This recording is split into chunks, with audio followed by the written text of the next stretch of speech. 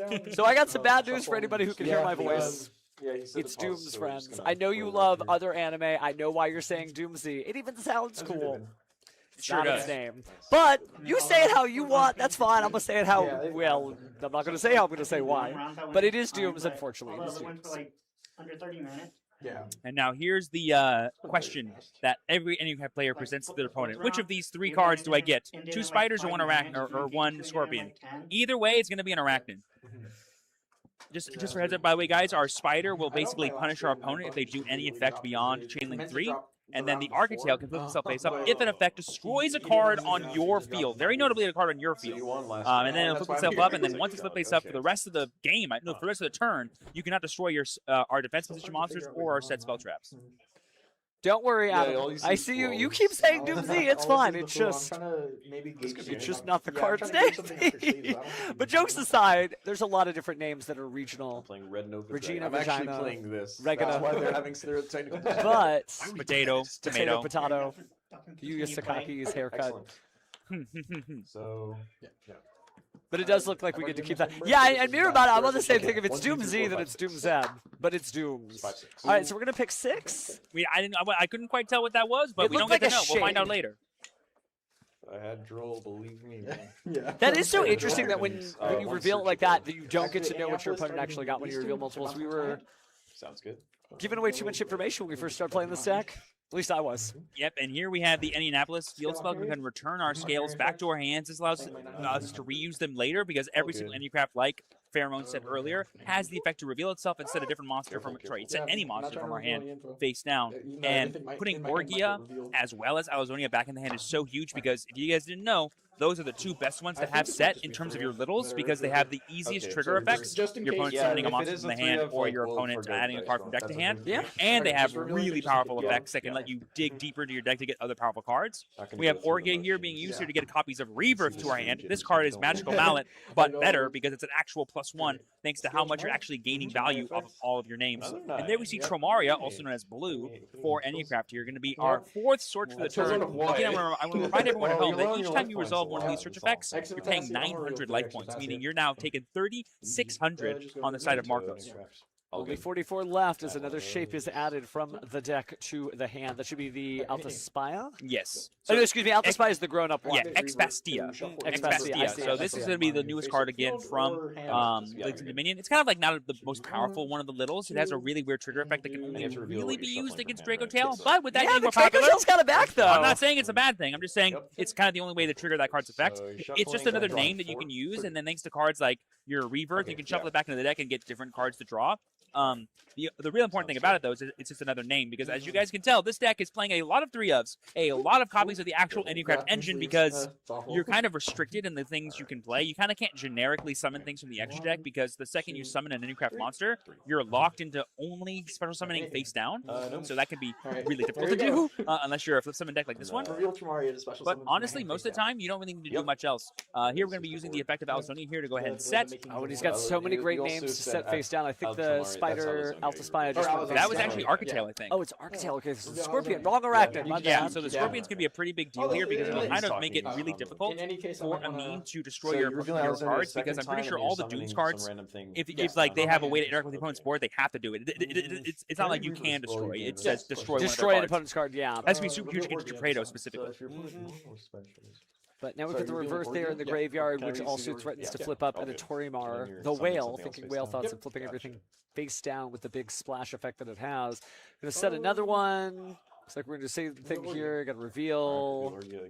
Yeah, cards like Orgia probably won't be the most useful with its Man Eater buff deck, because that'll kind of turn on some Dooms cards. But again, Marcus doesn't know what deck he's playing against. Yeah, exactly. For what it's worth. Only we do. Man, I'll tell you, you're right. The wrong will Charmy hit the graveyard, because if that's Perulia, draw 5. Feel alive. This deck has a lot of kryptonite to it.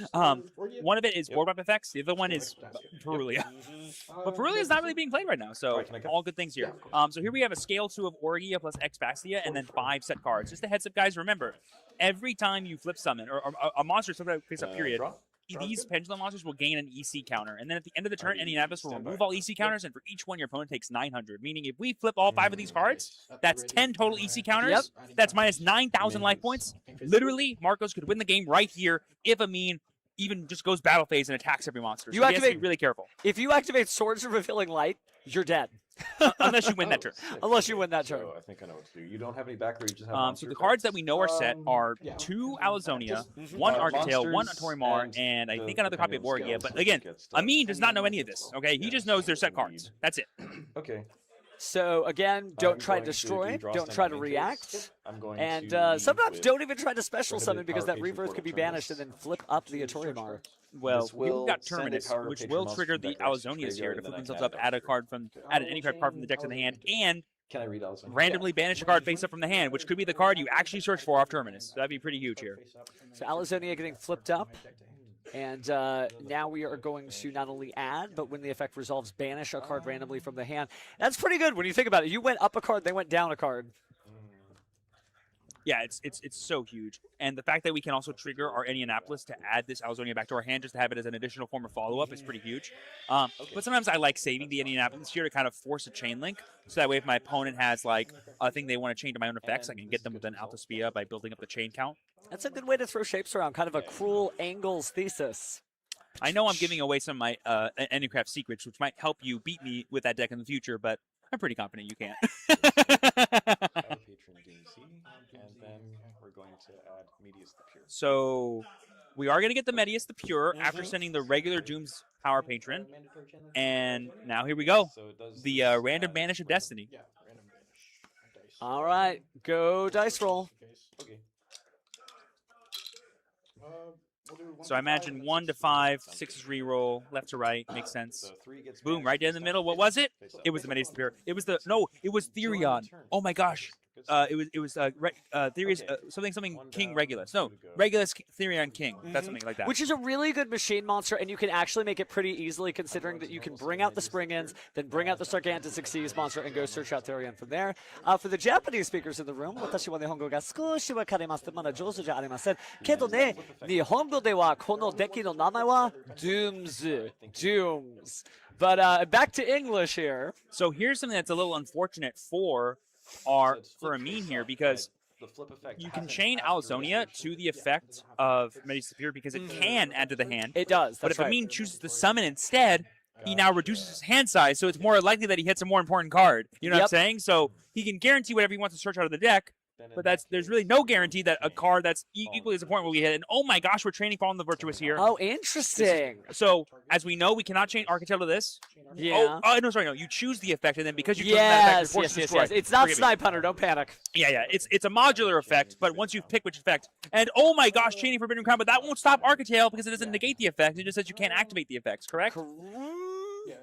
But its effects will be negated once it's flipped face up, so it's not doing the thing that it's trying to do. But I believe the ability that is being triggered flips it face up and then resolves the entire effect. It doesn't negate it. It's already in resolution, I think. Yeah, but you can still negate the effects of the monster because you're flipping it face up. Its effect hasn't resolved yet. So if you chain something that negates the card, which you can now because the monster is face up, then when it comes time to resolve that, the effects are negated, so the effect is negated. So the verbiage is negate its effects, not it can't activate its effects. Correct. Okay, great. Yeah, and that means even the effect that's a lingering effect when it's face up also will not be in play. It was still flip face up, so it should kick back in. But that's an effect of the card. It's so like if you droplet it, it goes away. Yeah, exactly. So so this Architect is basically blank. Well, unfortunately, it's just going to be 3,000 attack, 2,500 defense in defense mode. Invincible as well. So it's we know it means not winning the game this turn. Yeah.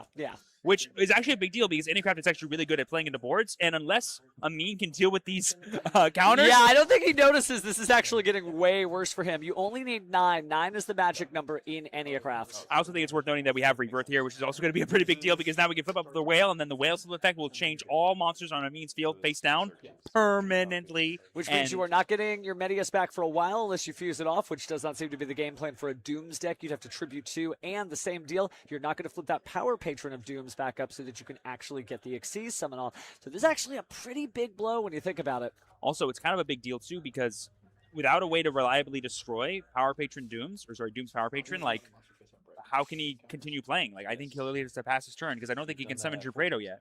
He can, at best, scale it. You contribute too? No, he already normal Oh, he summoned did Medius. normal summon. You're right. You're right. I'm so used to normal summoning Medius being an extra effect because I play Archmage. But you're right that the Archmage Academic Arcanist Arts Acropolis is not here. So. I'm going to scale Drupredo.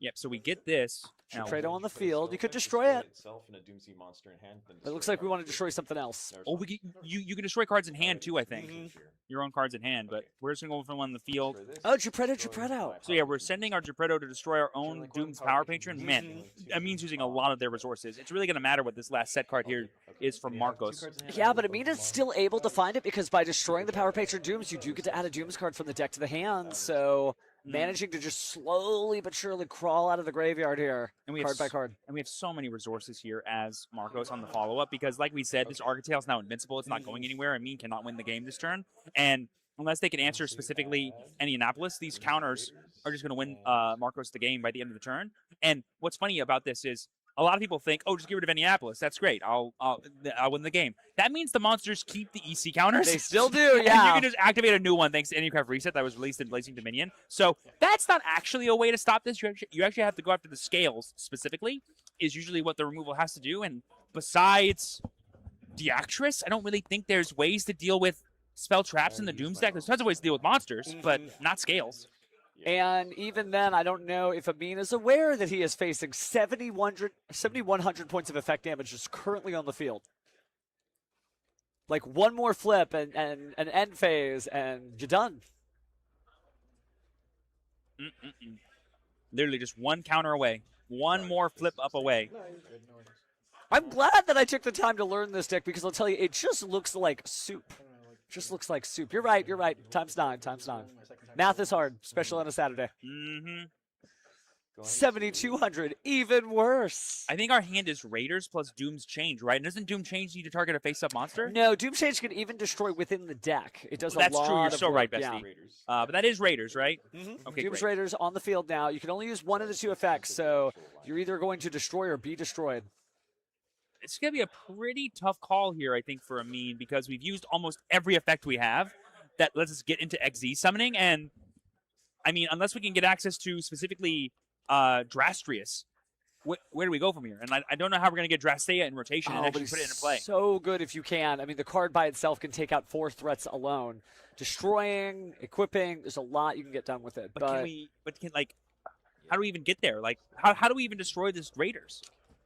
You really don't have it. I mean, you could Doom's Change to destroy like an Amalthea or an Alara and either set or add and then use the Doom's Raiders to destroy. But like what card? Like if you get any of the equip spells, what are you equipping to? The Anycraft cards? Like, Yeah. that's not going to do anything for you. So we're sending the Amalthea, it looks like, with the Dooms. Sorry, destroying the Amalthea, very, very particular. We're going to add the Alara, but how do we get this thing on the board? I feel like that might have been an opportunity to get the Drastria, but now we're going to destroy that with the Doom's Raiders instead. So. And this will put one of the spells in rotation, as well as the. So now we're going to get the Drastria. Okay. But like, how does this hit the board? You could just destroy a Doom's card on the field. But it has to be Raiders. Getting Raiders off the board is really bad. And oh, wait. What card did we just get? Was It that? looks like the Fallen the Version was out. Let me double check. No, it is not. Oh, it's the Adrastea. Adrastea can be used because we can use Adrastea, equip it to an Anycraft, and now we have a face-up Dooms card. Destroy that. That's true. And that lets us keep Raiders in play, which is kind of going to be a big deal. You do want to keep the Raiders in play if you can.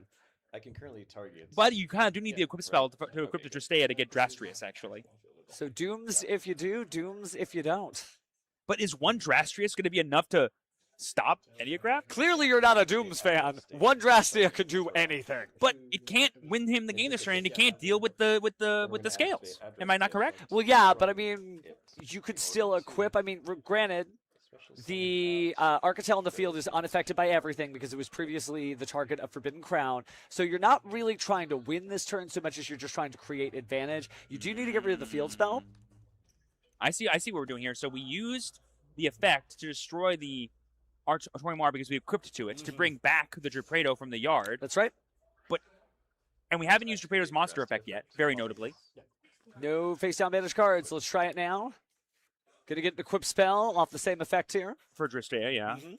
And this can get us into Drastrius because we can get Doom Dirge.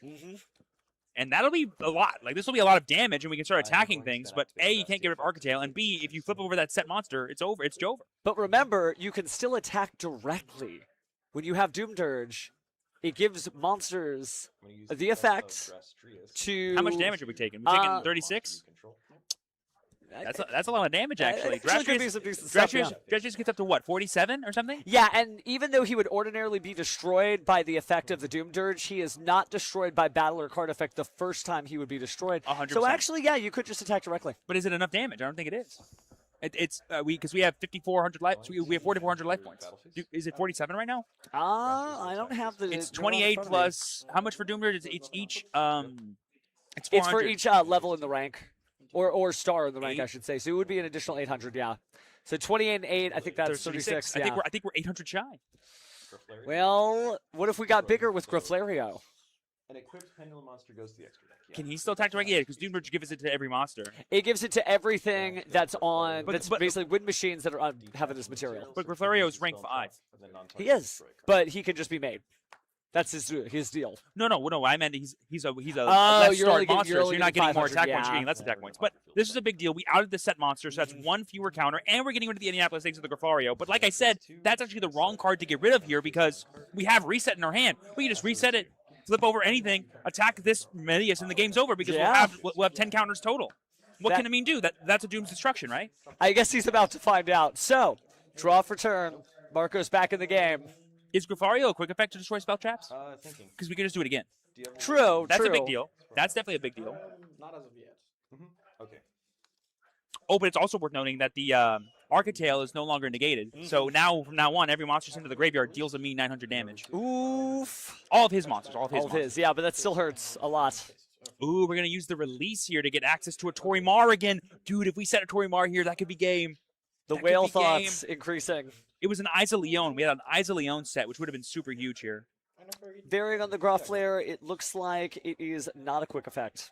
I don't see the out here because if we just get a Torimar off of this release back to our hand, we just set the Torimar, and then we go, cool, reset, add back Indianapolis, switch Architail to attack mode, attack over Medius, game's over. I mean, I played against this deck enough after played against you enough times to know that it's a real threat. Like, a lot of people, I think they slept on this. Oh, and he's got the subspace battle in hand. All right, let's reveal our whale. A Torimar. Activating effect, not a lot there to set. But This is the time to respond because once that whale gets set, any other response you do is just not going to be worth it as Amin.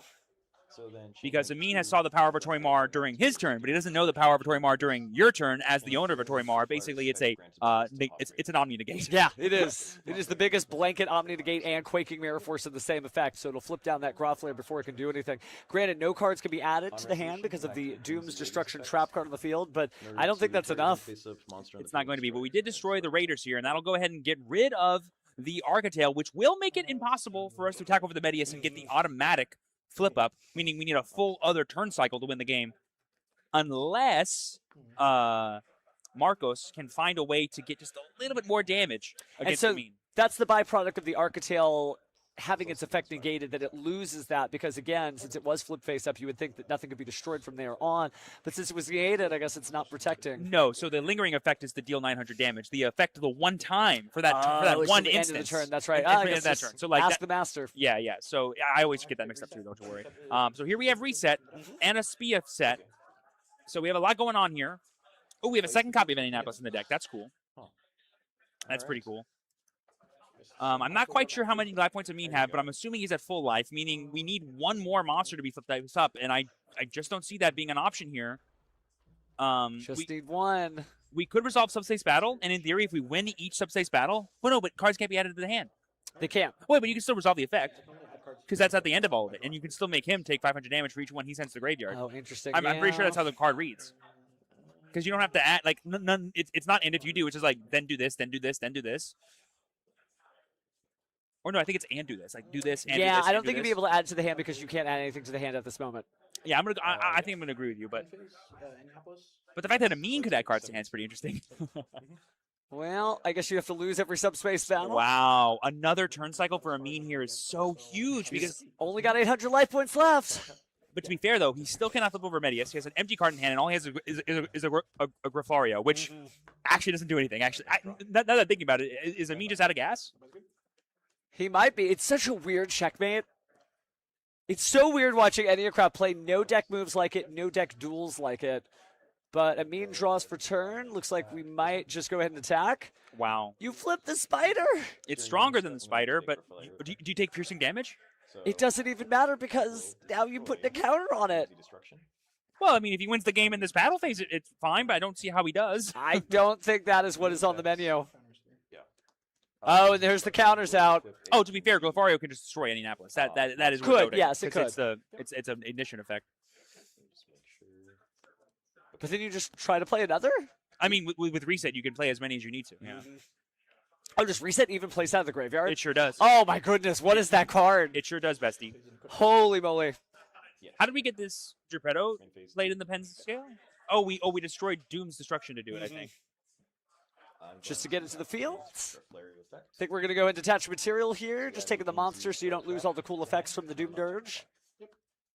And I guess we'll destroy something. Big heads up play there from Amin to go ahead and get rid of the Architect. That would like a dad attacking Medius would have won Marcos the game. So definitely heads up. Oh, that Regulus is supposed to be in his hand. Alazonia's only until the end of the turn. Oh no. Okay. Well, that is possibly an accepted game state. That changes things up just a little bit. Talking to the judge real fast.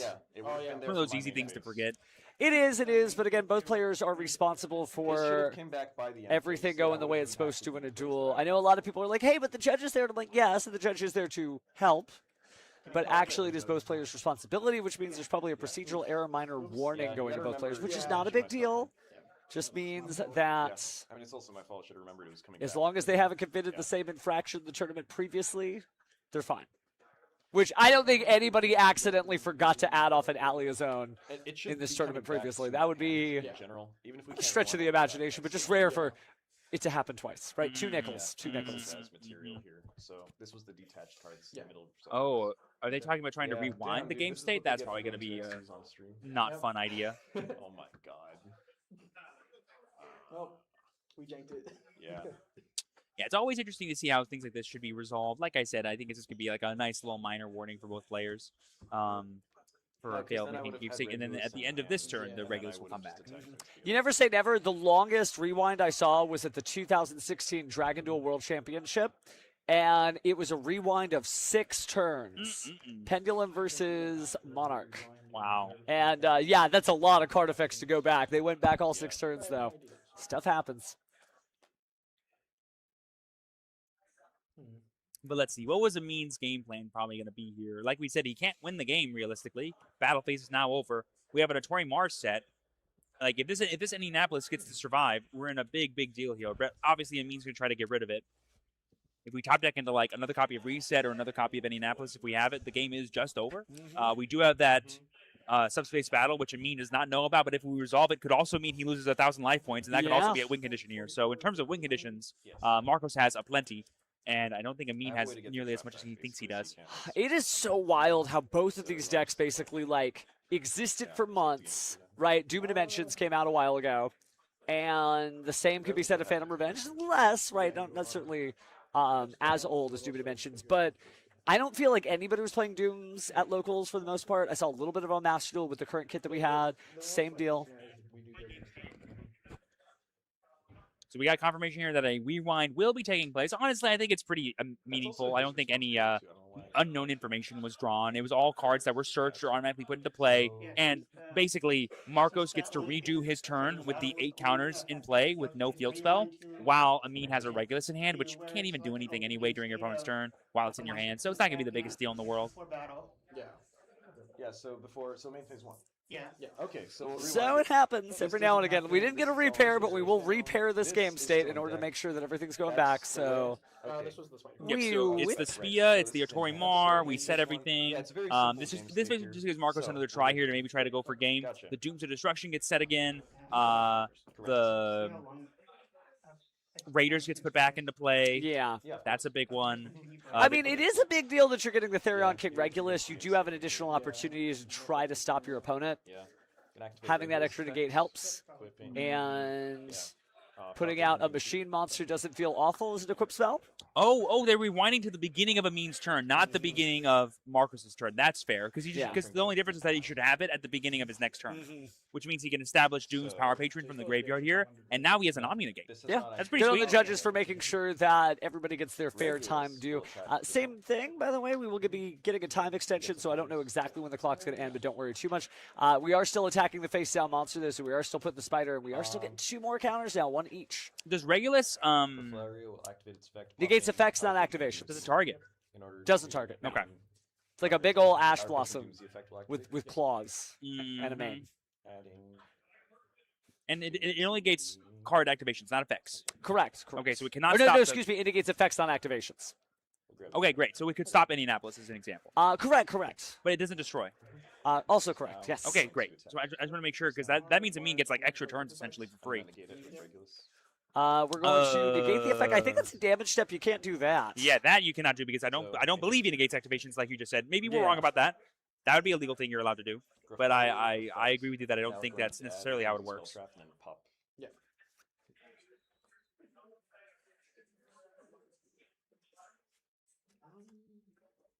Yeah, adding change, pop the field spell. Yeah. And there we see the Guafario here going to get rid of the field spell for Indianapolis while adding the Doom's Change to hand. Therion, King Regulus. And here we're just documenting total life points for players. Yeah, I think we got confirmation here that that is not how Regulus works. So we rewound, but we might have to rewind again. This one will be even simpler. Yeah, you just got to put the Regulus back on the field. And technically, what it kind of means is Amin loses the game. Yeah. Technically, because now there'll be an unchecked Indianapolis basically.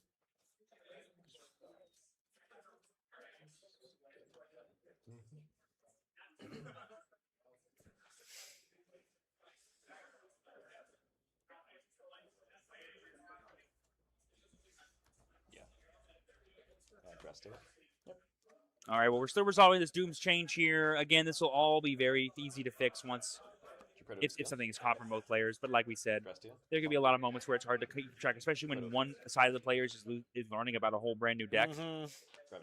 And specifically things like the damage step is just a thing that every famous Yu-Gi-Oh player, that Yu-Gi-Oh players famously can be a little confused about. Sometimes effects like Regulus work, sometimes they don't. Flip monsters are mandatory, all this fun stuff. Gosh, though, it is not every day that you see this for sure. But then we have another Drastrius coming down. It's not really going to do much here. And like I said, we do have access to Subspace Battle and all kinds of win conditions for Marcos. So I think whatever the true outcome of this duel should be, will be pretty easy to head over there. Yeah, you got that one. All right, we'll go to game 2. Oh, that's not Subspace Battle. Oh, no, yes, it is. Yes, it is. Yeah, especially if you can't. Now, I do see all the cards getting packed up there, I guess. Did Marcos concede? Maybe? I'm not sure what happened there. I don't know. The battle phase had already occurred. Did we think that the burn damage still happens? Because it doesn't without Indianapolis being in play. Hopefully we get an update to figure out what it is that happened there. Yeah, I'm not quite sure what the result of that game was. But I guess we'll find out once game 2 begins. Yeah. And it's looking like Amin won that game as a result of the Drastrius coming down. And Marcos reveals that all he had was Subspace Battle plus a Notori Mar draw and just scooped it up. That does seem like a very winnable position, though, because Amin's only at 800 life points. So, yeah, I'm just a little confused. But that's fair enough, I suppose.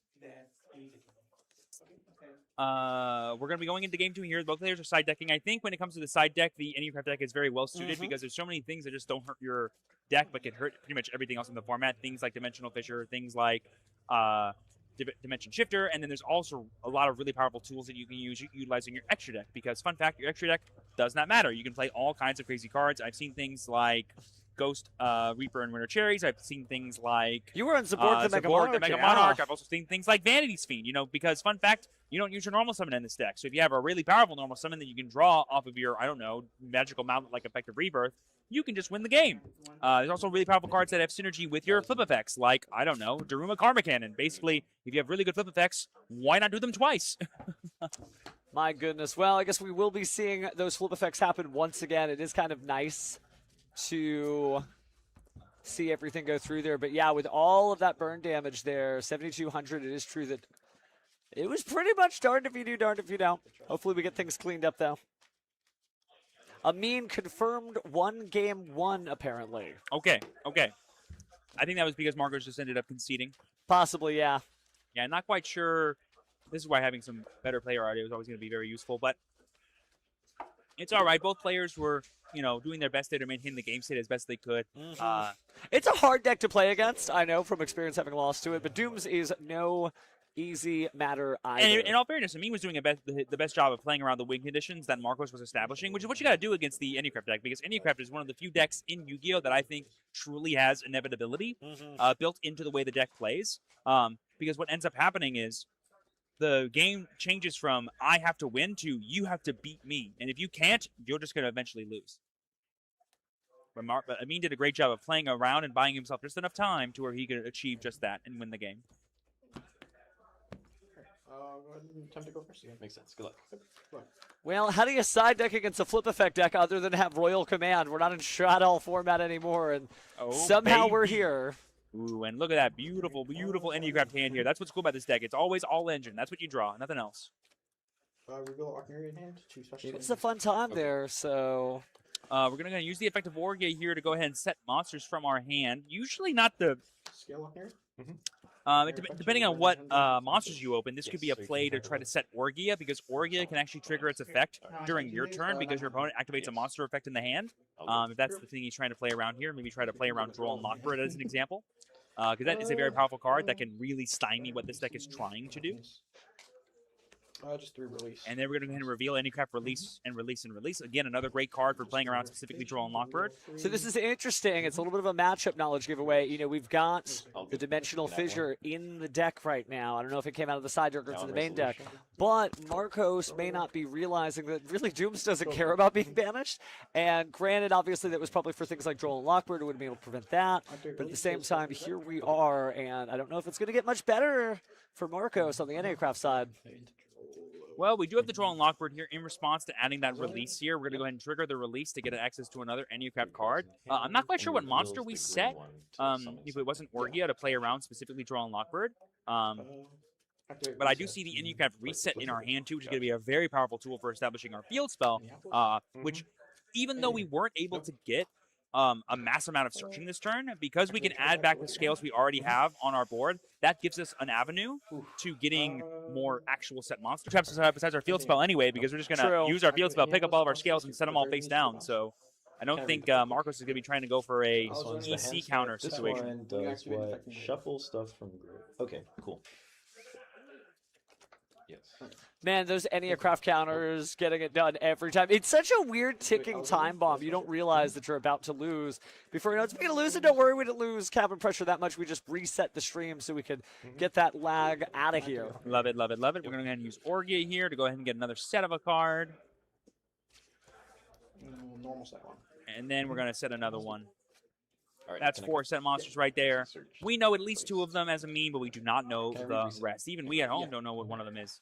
I'm not quite sure. A quick effect. If you activate this, you can banish, change its face down. And we go and we have the reset as well, which thanks to the reset, we'll actually be able to reuse some of our powerful flip effects once it comes back to our turn. If you're mean though, I still would fire off this copy of Harpy's Feather Duster if you ever get a chance to, because it really just makes it super difficult for for Marcos to get the damage he needs. He basically, by getting rid of Indianapolis for 1 turn, you increase your overall turn cycle in the game by 1, which is really useful for trying to win. Kind as you may be, chat, we actually have a full production staff, so you can let us know, but we are bound to our chairs, so we're trying to message everybody relevant for production and judges as we can. But don't just send the love to us, send the love to the production tech that just refreshed that so that the lag would go away. Let's go. Also, huge shout out, of course, to Game Guys as well as Cafe Convini for putting on such an amazing regionals here in Houston, Texas. Lots of great duelists and lots of great gaming action going to be had here. We're currently around 6. There's still 2 more to go after this one, so don't be going anywhere. We love watching Dooms and we love watching Anycraft. But in general, dueling is what we're here to watch. There we go.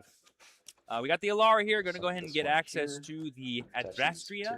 This will go ahead and enable us to go into our first rank up.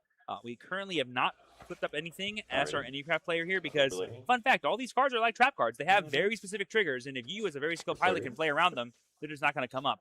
And there we have Qualifier coming down here. Going to go ahead and use its effect like we saw in game 1 to get rid of that Indianapolis. Looks like we're conserving our Harpy's Feather Duster. He's like, I'm not going to go 1-for-1 with this card. I'm going to save it for some juicy value. But, fun fact, Qualifire's effect does include the effect of search here, meaning we can train Alazonia to this. It's always interesting to play against an Enneacraft deck because you as a duelist, you at home, if you're like, oh no, what will I even do against this deck? It actually only responds to 10 different things. Activating a card in hand, activating an effect that adds to hand, special summoning, activating an effect in the graveyard, setting a spell or trap. That's all the 5 babies, the little shapes. Unaffected summons a monster. Yeah, unaffected. So destroying a monster, reacting to your opponent, activating a card on your opponent's turn, activating a card effect in the graveyard, activating a card effect in the graveyard, and then activating something that's chain link 3 or higher. As long as you're not doing that long list of 10 things, which there are many things in Yu-Gi-Oh! That are not those 10 things, you are fine, you are safe. You just have to keep those 10 things completely memorized in your mind. Right. The big pain point for this deck is that all the powerful flip effects of these monsters trigger as mandatory chain link 1. So sometimes you can miss your window of getting the actual value out of them. For example, Tramaria is an effect that lets you non-target negate something, but that being chain link 1 is no big deal because usually the thing you're trying to negate is chain link 2. And they can just resolve the effect anyway. Goodness, the biggest blowout I've ever had playing Enneacraft is somebody brought out Blue Eyes Tyrant Dragon. They were just like, yeah, I'll just kill this by battle. I'm like, oh, that's not any of my 10 things. I lose. Ooh, here we have the Amalti coming down, and that will let us chain the effect of our Openeria here to shuffle back. Well, we'll add another Enneacraft card, and then on resolution on a new chain, we'll be able to non-target shuffle back 3 things from the graveyard or banishment. Either graveyard or banishment back into the deck. Definitely good. See if it actually comes up here in this duel. Oh, yeah, it will. Never mind. That's Brandon the Albion, or excuse me, Albion the Brandon Dragon. Well, it is worth noting that once again, we're in a situation where because we're chaining to the effect to flip itself face up, the Virtue is going to get rid of it before it stays in play to resolve its chain link 1 effect as a flip monster. That is a big heads-up play from Amin here, and I guess we're just getting clarification from the judge here that that's how that unfortunately works. But because we're chaining Ball and the Virtuous to an integrated effect, we can use Isa Leon's effect to flip him up and then non-target bounce 3 cards back to Amin's hand, which is going to be a pretty big deal. Okay. We'll see how big of a deal it is. I mean, yes, you'll lose the Doom's Raiders, but Doom's Raiders, you know, can only activate its effect once per turn, but you can still slap it back down the field, which could be certainly helpful for later. But yeah, we are going to still destroy that, so you're right that we won't get to see the flip effect from that particular shape. We will get the search, though, which is honestly just as important. I would say at this point, it's really important for Marcus to get access to another copy of Reset if he can. I will also point out that now that Alazonia's been flipped face up, anytime Amin adds a card from his deck to his hand, he'll be taking 900 life points, like right now, because he's resolving the effect of Glofario, I believe. Yeah, we're going to just summon. Sure, Julius, keep trying. Oh, it's special summoning from the deck. That's fine. That's safe. But Leon's coming for you, don't you worry. Dooms is such a fascinating deck because it really demands, I need you to invest a lot of cards to stop anything I have. And I think we're finally going to see that from Drastrius, because I will say, oddly in this duel, we haven't seen the full potential of Drastrius. Well, it's really hard because any card is not really the deck you summon Drastrius against because, like, who cares if you materialize a face-down monster? I mean, you know, equip spells are fun. Also haven't seen Jupiter yet, so there are still patrons to power up our deck, but as Marcos thinks about what's coming next, plenty of cards in Amin's hand. Looks like we are going to go ahead and use the Drastea to go ahead and destroy the Geppetto and then equip it, usually with the Doom Durg. Let's see if that's the spot. I mean, this could just be a going for game line that Amin wants to go for here, because I think the only last set monster is a Torimar, which if you can destroy before you go to the battle phase, that'll be kind of all she wrote.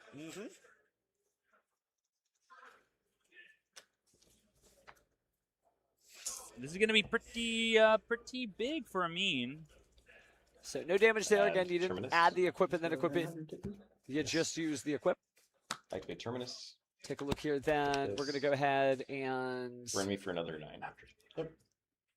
Keep things moving here. I think we're finally seeing... There's the Vidolium. Not the 900, just to make sure the 900 is from the one. And I would love to see Drastria. That one is burning 900. I mean, we saw Drastrius in game 1. He just turned into Refario. Okay. But I want to see him equip stuff. I'm sorry. I'm a fan of this deck. I'm going to... Could you tell? I know you're a fan of Enneacraft. Yep. But let's go ahead and look at the extra deck here. There it is. Ha ha ha. Oh, and he's doing it the right way. Yes. It's the baby. The laugh that Oh, monster makes. that's right. He has to suck up face-up cards. He That's totally does, right. he does. Yeah, so he's kind of bad against face-down monsters, huh? A little bit. Still big. But we do have a way to out this set monster down that drops the board, right? Because I believe he can just destroy as well.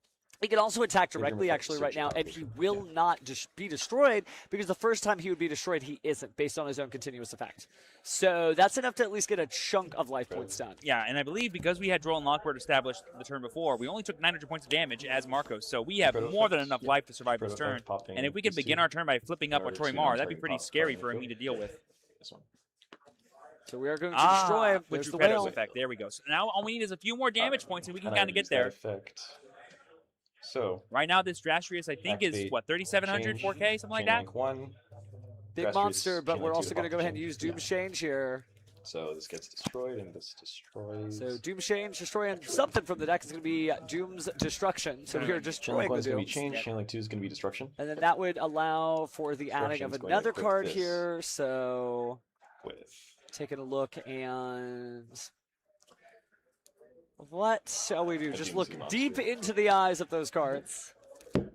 Easy change. And get the Doom's Power Patron here. Basically add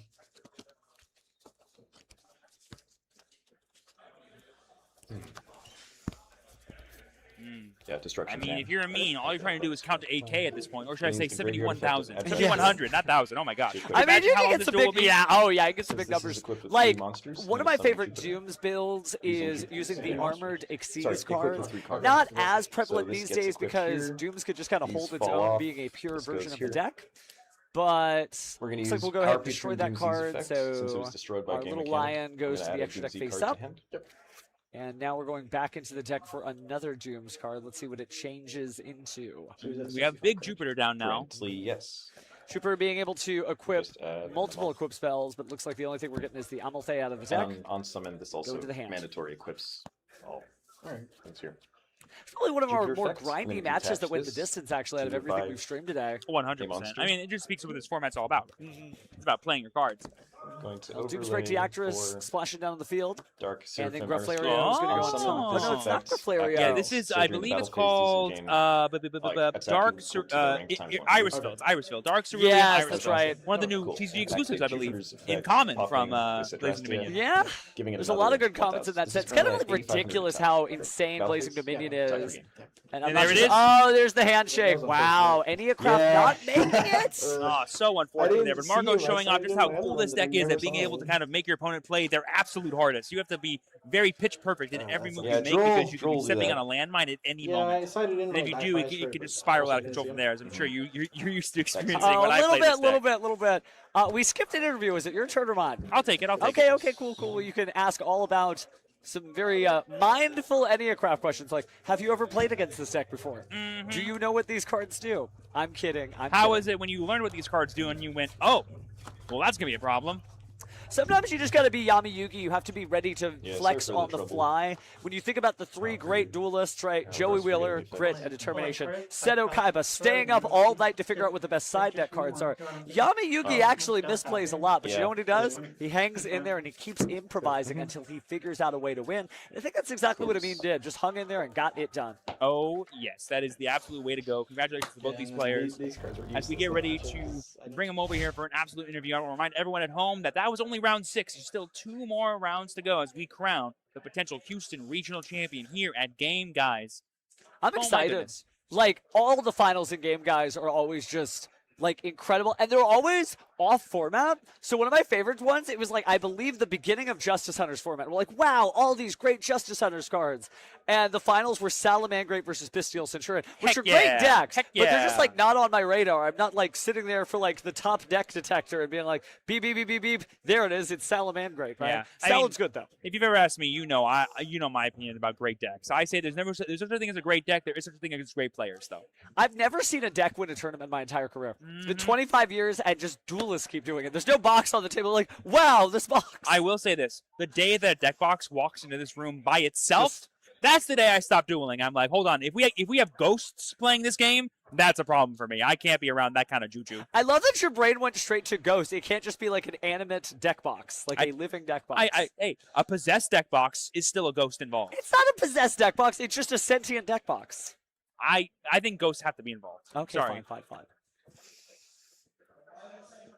I don't know, friends. We're just hanging out at this point. But this has still been, I think, a really cool showcase of what this format is about. Again, we're in national season right now in Europe, so like some really, really intense competitive dueling is happening as people try to get their spot into the EU WCQ, which you do have to earn, by the way. People in North America love to say, oh man, you going to nationals? I'm like, nationals is a separate step that other people around the world have to do. In North America, there's just regionals straight to the NAWCQ. It's kind of it's not a shortcut. You still have to work hard, but it is one less event you have to play. Oh yeah, 100%. It's super difficult to kind of take into consideration how hard some people need to work for Worlds points, because those points playoffs opportunities is such a powerful way to guarantee your See spot a magic in trick. I'm Worlds. just gonna.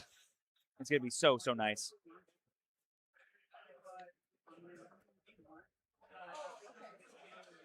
Oh, I think we might need to head back to the gameplay stream really quick. There might be a development occurring. Just text us. You're fine. You don't have to speak it now. I don't know what you thought. So we're going to he was find out doing. in just a second here what's going on. It's But like it looks letting like the that slips ride. were just signed, so we do have a winner.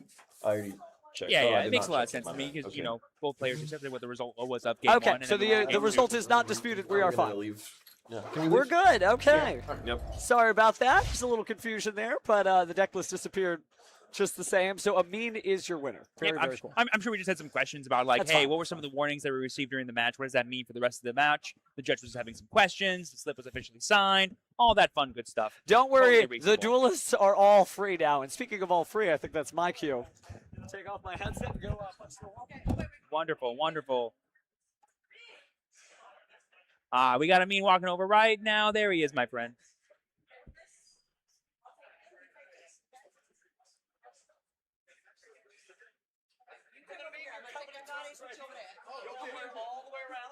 This way, my friend. This way. No worries. No worries.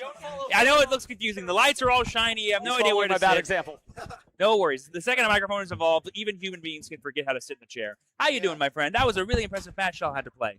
As a big Enneacraft fanboy, I will say I'm a little mad at you for beating that deck, but you mastered it very well, and I'm sure it might have been a surprise to you to come against that deck. Have you played against that matchup before, or was it your first time dealing with it? Not only have I played against the matchup, I also have played the deck Oh! before. So I was You know familiar what? in and out. I was like, oh man, I know all the things he's gonna do. I even knew he forgot some things. I'm like, okay, so this is how your thing works. You know, like, Right. Well, then let me retract my anger as a fellow Enneacraft enjoyer. I appreciate you, but like I had to do it to him. I'm sorry. I know, I totally understand. In fact, I can kind of tell that you were familiar with what some of the big pain points were for the deck because you saw, okay, I've worked through all the interactions that I know about. It's time to bring out Qualifier. Let's get that win condition off the board here and buy myself an extra turn so I can go for the game on the follow-up. Exactly. Really, really nice. And I noticed you had a bit of a hiccup there with the Regulus being back added to your hand. That's such an easy thing to forget. Omega effects that like banish cards only temporarily. In my mind, it's gone. It's gone. I don't want to. I don't even want to look over there anymore. Yeah. Overall, though, how has your event been so far? You're piloting Dooms. How's it been?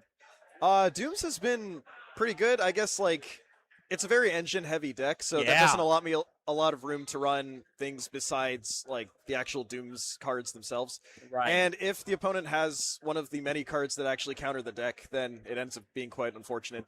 I'm X2 right now.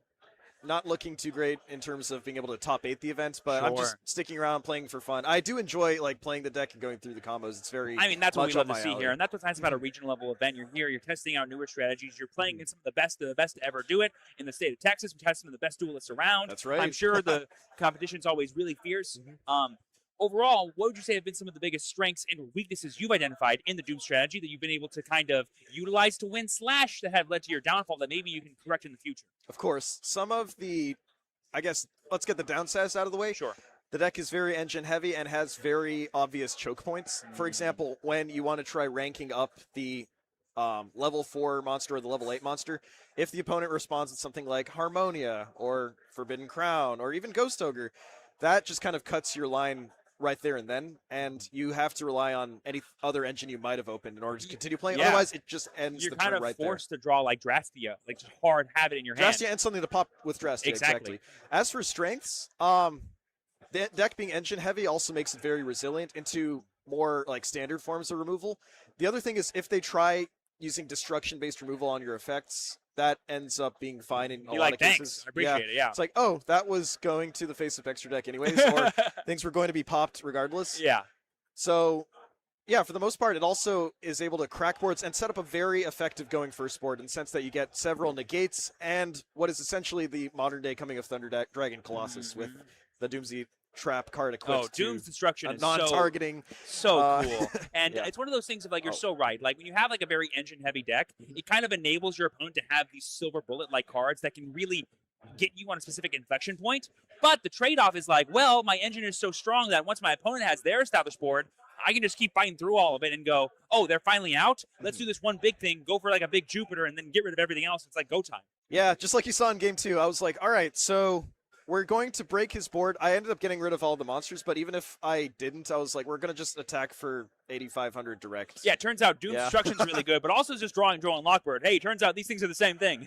Yeah. No, he was talking to me afterwards. He's like, I really wish I saw my sided Dimensional Fissures, which would have made me unable to activate Troll and Lockbird. Yeah, but, honestly, the real yeah. reason Anycraft plays that Viral deck going format. first is not to actually like shut off other decks. It's to protect your deck against Droll and Lockbird because everyone always brings it in against you with how much searching you do. Exactly. So yeah, really impressive. Great showing there from Amin over here. Continue Thanks. the dream. I believe in you for top 8. Depending on how the rounds shake up, you never know. You can bubble in Depending there. on my tiebreakers, you know. Hey, the rule of the day is always win whenever you can, right? That's the only lesson you ever need to have. Yeah, I mean, there's 2 more rounds. I'll do what I can. That's exactly just right. have some fun while I'm at it. Before I let you go, any shout-outs you want to make?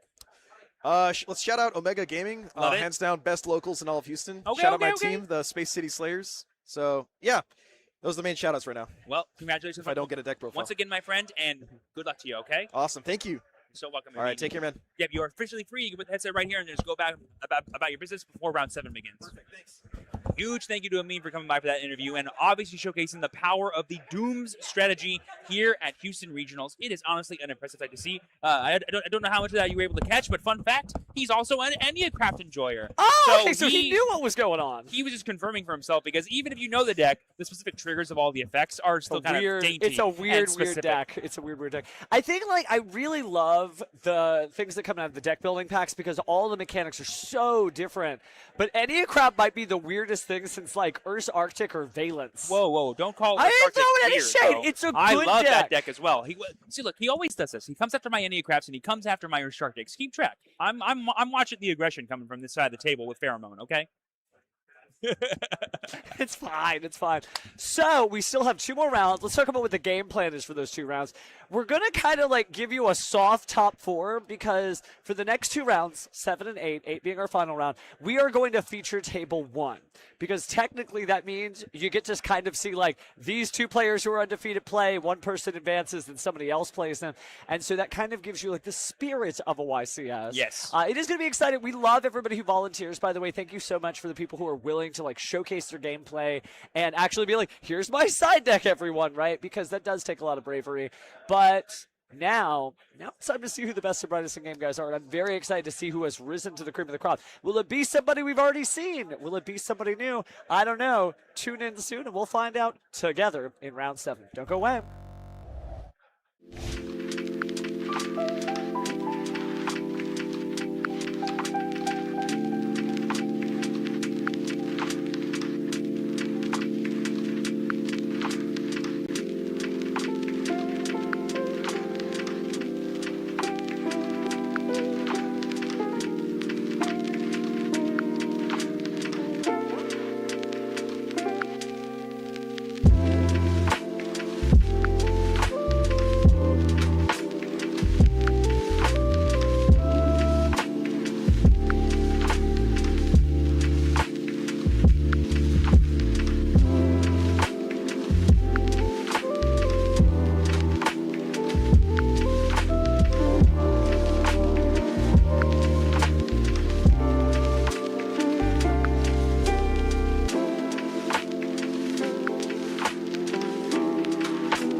Hey, duelist, little Steven jump scare here. We are coming into round seven, and we are getting the top tables from this point on to give you basically like a faux top cut vibe.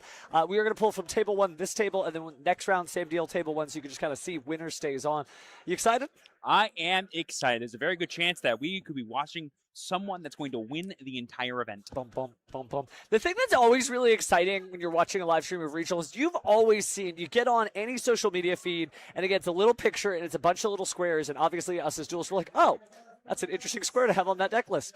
But this is where it happens. So it's going to be really exciting to see who our duelists are. And speaking of which, why don't I go ahead and just punch it Oh, thank you, Judge. as our duelists are getting ready. I'll sit right here. Ooh, baby, it's about to go. I'll probably see about helping getting deficits for them. Super That'll be a good excited. time. What gets you Yeah, to the they top pulled your tables deck on round 7 of regional? I'm excited to find out.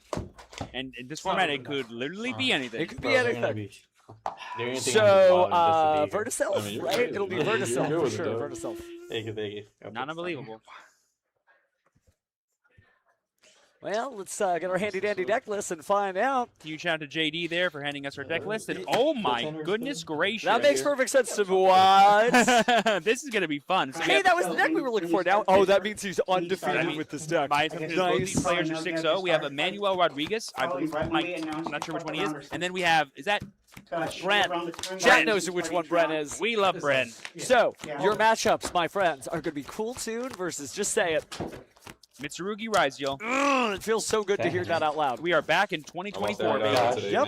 I'm at a Times have disadvantage. changed. I'm going against Rules Henry. have not. You and Henry. And look at this. There are some crazy cards in here because, you know, I heard some ringings about at the event that a Mitsu Raizio player was undefeated. And I was like, guys, King of the Pharaoh Olymps is not legal. There's no way that deck is good right now because you cannot bridge Raizio cards into Mitsu cards. You can go the other way around. True. That's always That's how Mitsu I plus was gonna Raizio. do. Oh, Wait a easy. minute. But Raizio to Mitsu, You said 47. impossible. And I think 47. I've identified That's some right, cards 47. that help. Hilarious. Oh! What? Whoa, okay. I'll say it when I see it, I No, you promise, can't. chat. But for now, no, that is my secret. I can kind of hear And, Yeah, I'm just waiting to hear the. yeah, that is all good stuff. Oh my goodness, I cannot I was wait to see gonna say- Mitsurugi Raizio in action. That- Said no, no trust one me, like I ever in said, I like 2026 saying it. I try to until get here every now. Until today. But I don't Bren is rocking out I'll be Cool Bren Tune. tonight. That is my We win know it's code. good. So it's gonna be obviously a really good matchup. Look at the duelist. They're I already break the smiling right ones now. where I Cool went Tune first. I is the just deck didn't to beat. pass. And if I think about it a little bit, You're still here, though. it's hard to Exactly, that's deal with what a I'm detonator, saying. right? Because all your Alright, interaction who is wants to roll such dice one for first? one, and detonator I'll- eats up 1-for-1 interaction like I will. crazy. He's basically an invincible trident that is Yeah. not once per turn. Because you're going to be like, I would like to synchro. And you're like, no, I'm just going to destroy your material. You're like, I'd like to synchro again. I'm like, no, I'm going to destroy that material. That's Yeah, true. okay, cool, That's cool, true. All right, Dice Roll of Love Destiny. it. Looks like it's 5 and 3 for an 8. Play passes over. Please don't. I'm joking. Go, No, go, no, go, Oh go. my gosh, he also like Dice- see isn't Rice detonator like Salen's fault? That's half the battle right there. You go, you Kind respond of, to the yeah. chain, be like, okay, be like, respond to something else, okay, bye. Bye. I'm Zalen's No, so weird. I feel like Zalen was borrowed from another card game. Like, he's a guest star. It's a crossover. Nah, I really like Zalen because Zalen's showing a cool interaction with game design that we haven't seen in a while, at least not in a cool, fun, balanced way. No, where no, no. they're Half the really battle's designing winning the cards die that roll. interact with the chain links Okay, my of girlfriend the got it. game. Yeah. Normally Actually, when cards do that, so it's you like got the same chain one? burn, which Yeah, nice. But deals yeah, damage to people you don't based on accept chain that. links. They don't get That's- excited for chain No, links. we don't want that. But what we do want is based on what chain link you're on, I'm going to do this, or that. Crazy, We're seeing it dude. with Spider And as then well. I didn't know on Alpha Netflix Speed. you Yeah. download Red Dead Redemption. That was an effect usually reserved for Tachyon Transmigration, but the future is now. Thanks to science. Just died. Yeah. Duelists are chill. I think It's we're probably good to gonna go be here. Yeah. Everybody's ready. Kent almost stole it from me because he was playing. We're in for a treat FTK here. I'm not turns. sure which player will come out on top, or I'm sure Oh, we're it's going so to see some scary. amazing duel action. Hey, I'll start. I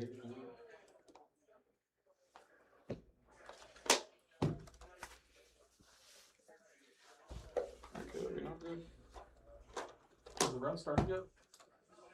Just getting some clarifications here on the judge of when their time is going to be starting, I'm assuming, as well as just getting everyone copacetic here about the rest of the rounds are going to go. Have it trimmed up? So the judge is also just getting a go-ahead to let them know when to start their individual clock, I imagine. They do get their own timers, so don't worry. We may be burning up the clock, but none of the time is being given to the duelists. Or taken from the duel, excuse me, taken.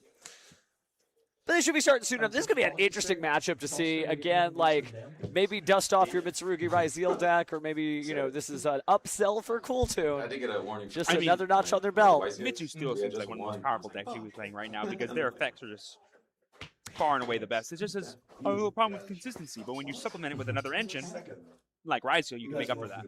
Definitely not the talk of the town necessarily. Oh, looks like All it's right. time to duel. Very cool. But it's true that Mitsurugi has made top 8 of every event in the last week.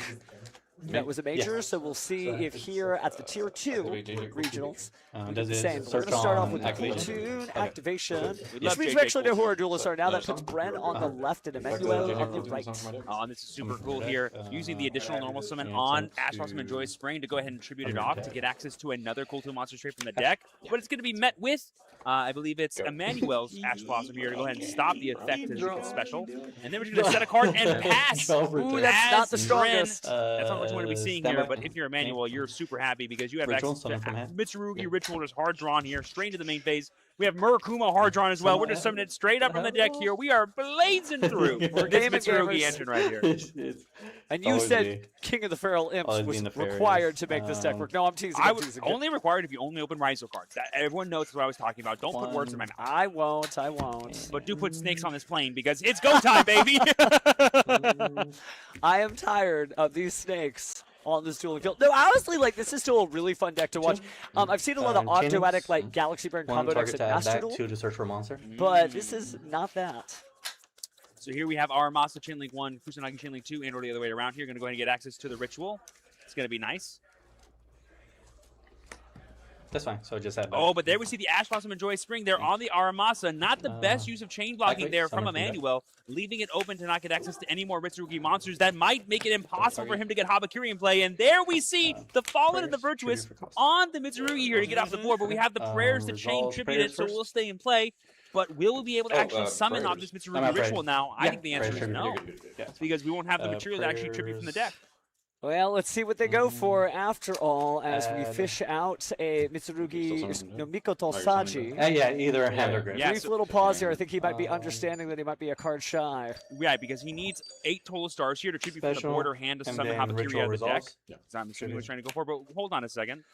Oh, we're using the prayers effect to summon from the graveyard the Murakuma, and then we're going to tribute it again off the Ritual as Chainlink 1 to then bring out Habakiri from the deck, and then on a separate Chainlink, we're still going to resolve Murakuma because it was tributed.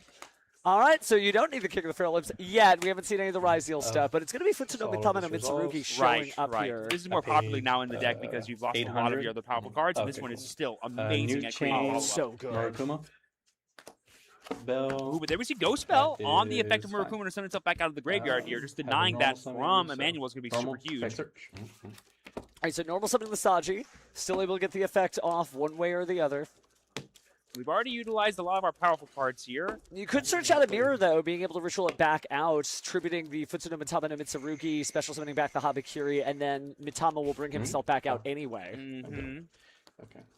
Where's my... But right now, we're only in the Ryzeal part. He definitely wants to maybe try to get access to level 4s if he can. Sorry, the Ryzeal part. We're only in the Mitsu part. We want to get access to the Ryzeal part of the deck. I know at a point this deck was just interchangeable. Swing it out. Both sides of the same coin. Well, we're going battle phase here. We're going for 2K. We're going for 15, I think, for Saji. I've never really seen a Saji attack before. I have no idea how powerful it's been a minute since that guy showed up on the field. He's a really cool-looking monster. Shout out to the EU Challenger Cup game map that he's on. Albion could possibly search.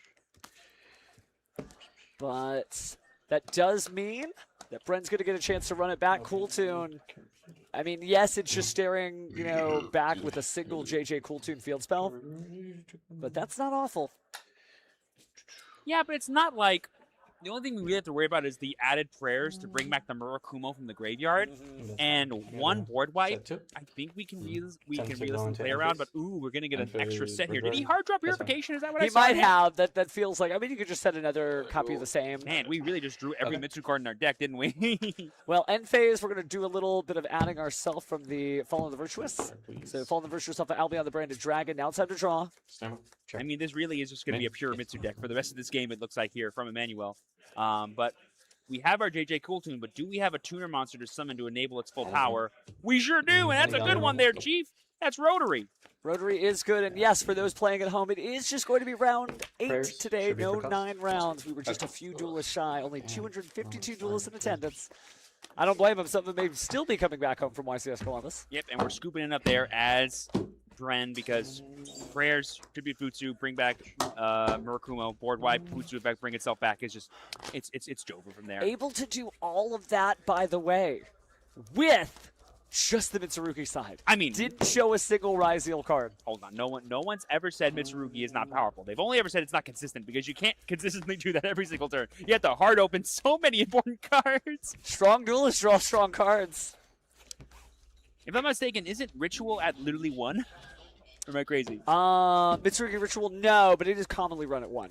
The Habakiri's at 1. Yes, which you would think is enough, but all roads do lead to Habakiri, and there are multiple card effects coming out later this year that still do that.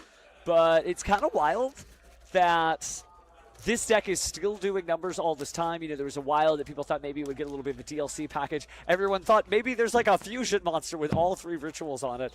But it didn't get anything new. It actually had cards taken away from it, but it's such a strong strategy.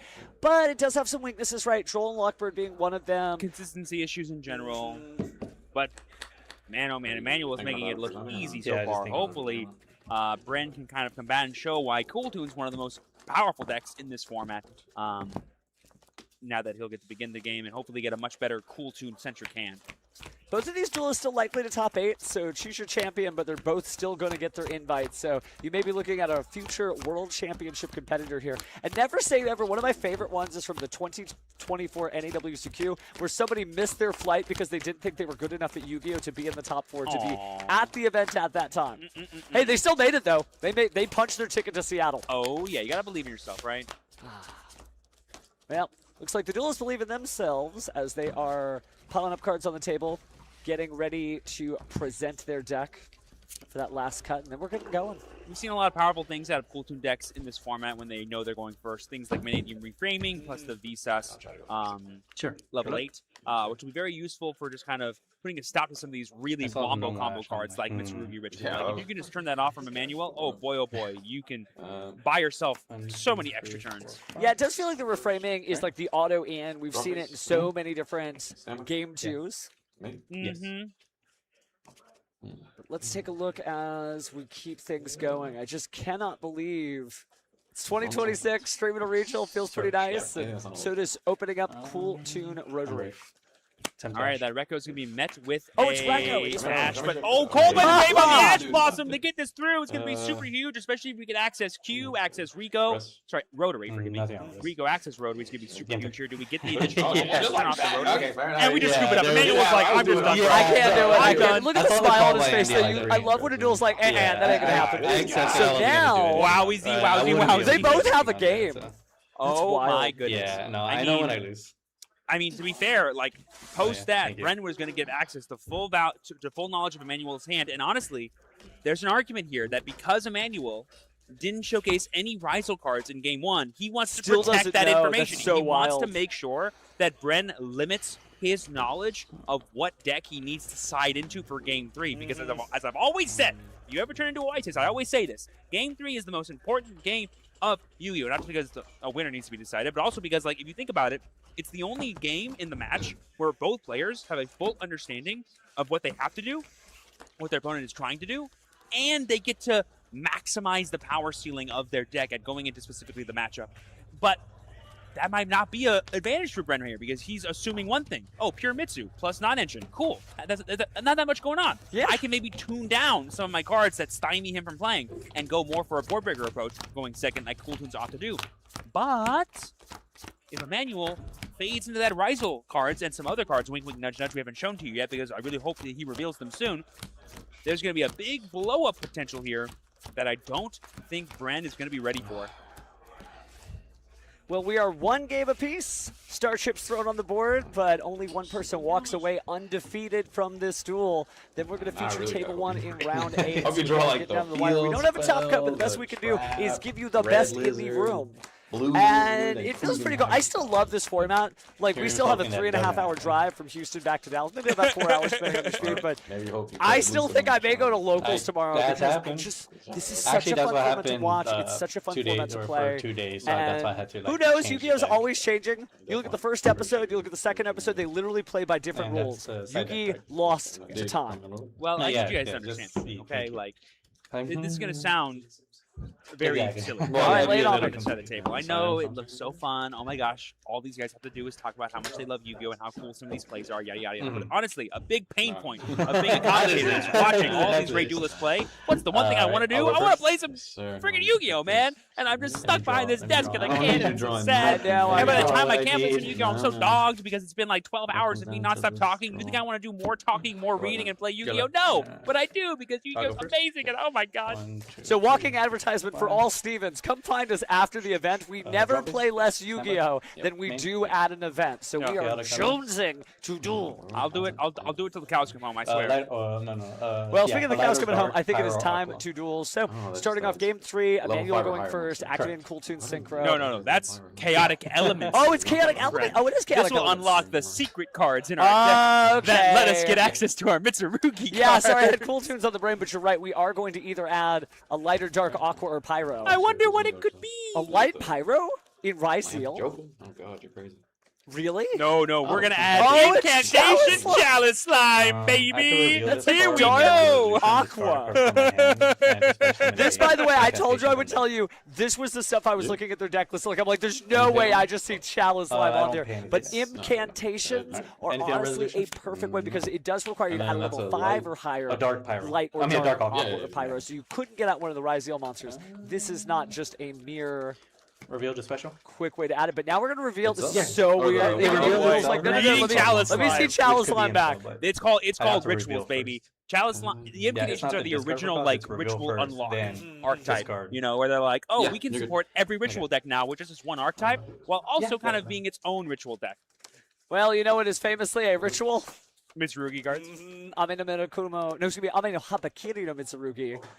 I mean, Mirakumo was too. And I'm gonna They're blue. discard itself. Dabu dee dabu die. Yep, so we're going to go ahead and Special send the from Chalice deck. Line here off of its own effect. We could have sent any incantation, but we're going to choose to do itself. And this will get us access to, I think you're correct on Salamandra? saying, oh, this will get us Salamandra Yep. summoned to the Special field, which will summon. get any ritual I monster can like add you're talking one about. ritual monster per deck. What a weird way to get it out. But yeah, I mean, Talus Mandrake is here.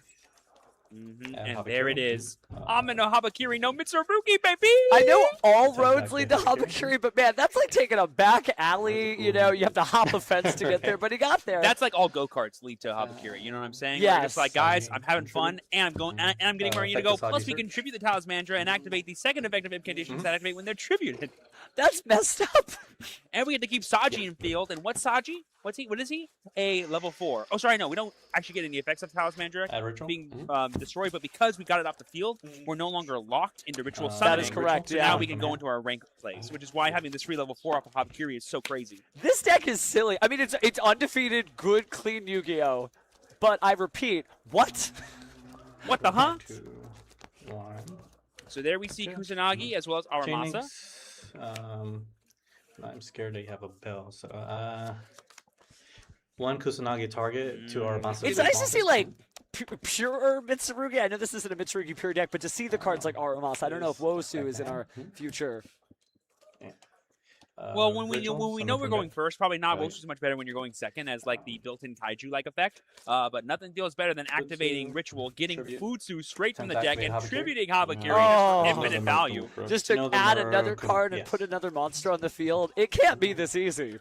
Oh boy! Oh, No, it can't. Okay. Here we go. Here we go. We have the bell Mirror? on the effect of Habakiri here. Oh, but he it's already had the ritual mirror. pull, So Oh, he's no. able to just ritual summon from the graveyard, tributing the Futsunoma Tama no Mitsurugi, so you're still the getting the Futsu- same value. Putting out the Murakumo on board, adding a card from the deck to the hand, and then special summoning it back. Yeah, and here we go. Here. That's 1, 2, So here's 3. here's what's about to happen. Emmanuel is going to search for another Mitsu name or some kind of level 4 monster he can normal summon. Prayers, And then after eating up special all of Futsu. Bren's interaction on just his Mitsu cards, he's gonna go for a Ryzel then- dual drive, and it's gonna be crazy. This Ryzel dual drive is about to create so much value for him. I know, but we haven't even seen Rise. I really want to watch Bren's face. I mean, all we need is a level 4 normal summon, and we got there. 'cause we No, haven't I used know, normal. but like Bren has gone to game 3 still hasn't even seen Link. any of the Rysdale cards. Oh, we're still in. Dynamundo? IP. IP Masquerena. I respect it. I mean, there are Rysdale cards on this deck list. You just Oh, we isn't. just don't have any monsters. We have no monsters. We Okay, can't- that's yeah, right. we can't get there. Unfortunate. Well, but the Futsuno Matama is going to provide so much value. Those monsters will be back on the field. Then they can be linked off with IP Yeah. Masquerena. Yeah. So Yeah. don't pity Emmanuel. He's doing just fine. Whoa! First action Heartbeat Feather Duster. That's gonna be pretty good against all those set face downs. Unless you activate a Great Purification. There it He is. sure did. He hard drew it again. Hard drew it again. New chain. What the heck? He's that good. What the heck? Don't worry, more than Judge is one? watching him. Is he playing more than one? Mirror goes back first. Gets the mirror and then back into the deck because he Futsu, tributed. Search. And then on a new chain, we're gonna activate Futsu's effect.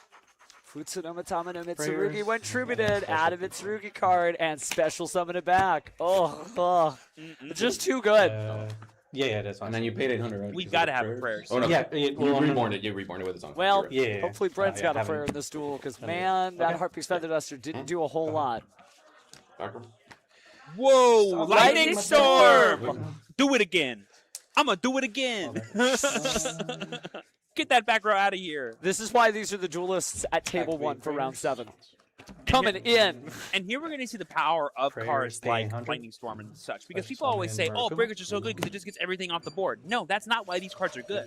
The reason why they're good is they force your opponent to interact with them before you've done anything Spark else Magic, during your sure. turn. Like, And he's then- basically okay. forced to put Murakumo on the board Yes. now, meaning he's effectively lost his ability to Raigeki for the rest of this turn because he has no way to tribute it now. We have watched Lightning Storm wax a bunch of duelists just in the last week. I mean, Lightning Storm feels really, really That's not what I'm good, worried but about. unfortunately that Dominus Spark hit in the graveyard. It won't be doing much, so no banishment.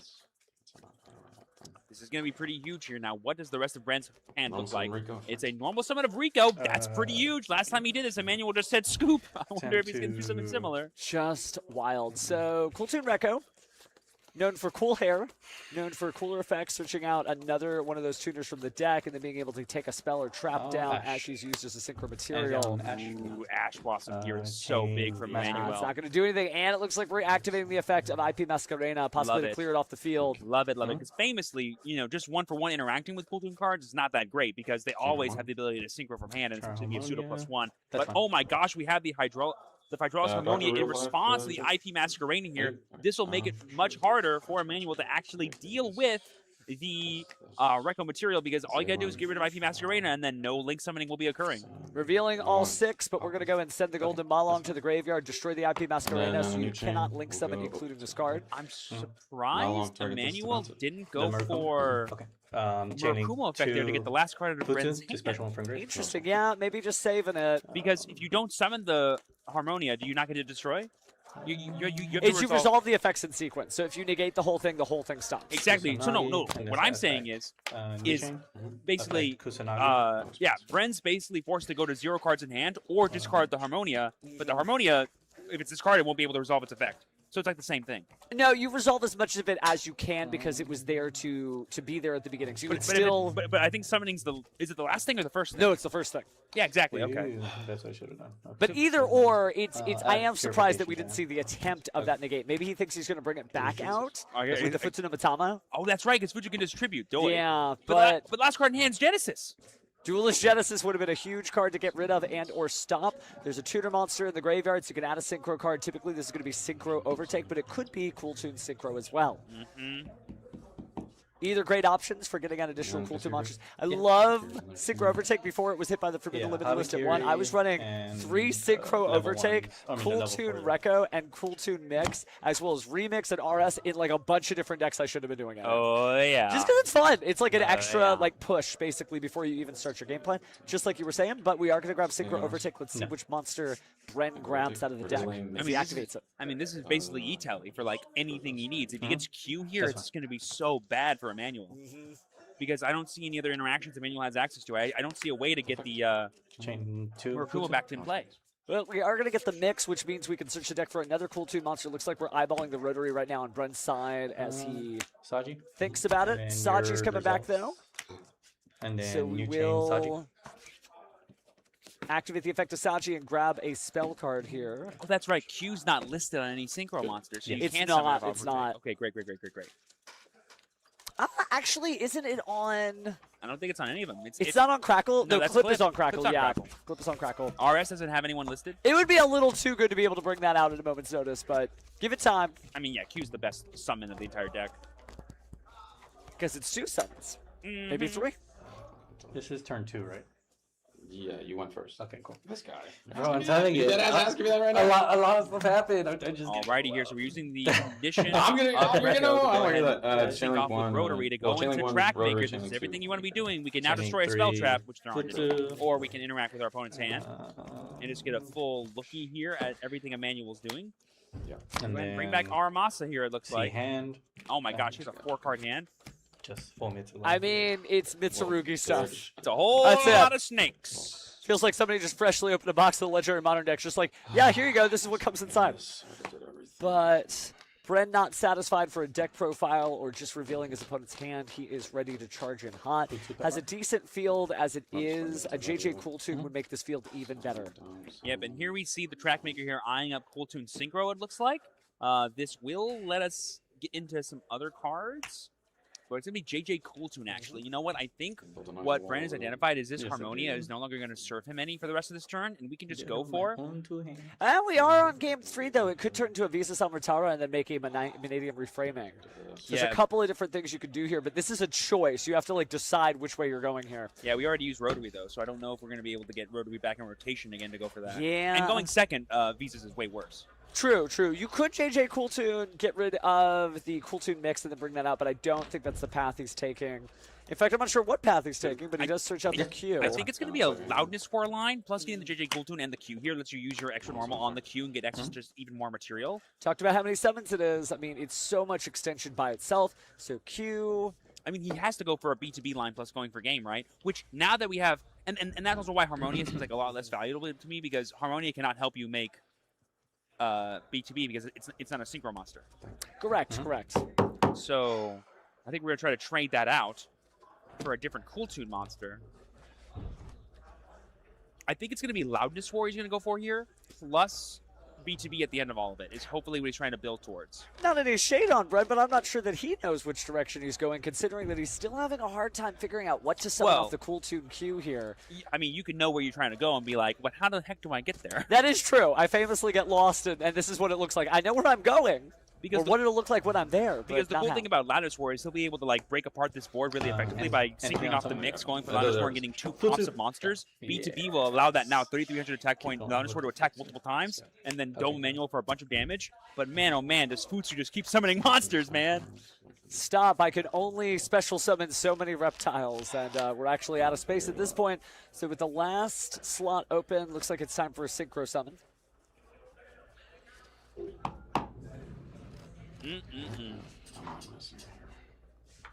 Where do we go from here?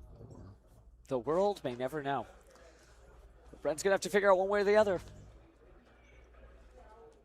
Good thing both players did a very good job of getting as much time as possible for this game 3 to go.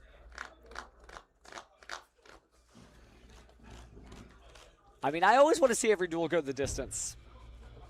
Not to a double loss. There's a loudness issue. Alrighty, here it comes, folks. The moment of destiny. We are now doing math. Once the tapping the table starts happening, you know something magical is going to happen, or that someone messed up. Well, we haven't synchro summoned yet. Just show me the synchros. Let's rev it up. Infinite. Come on, Master of Faster. So far. Yeah.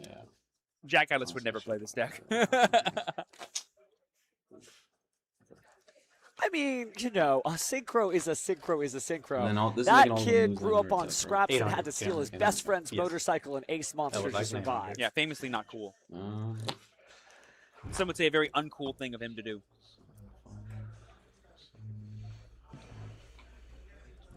Alrighty. Bren here, struggling with this decision. I mean, I understand it's not easy. This is game 3. This is a game-winning choice right here.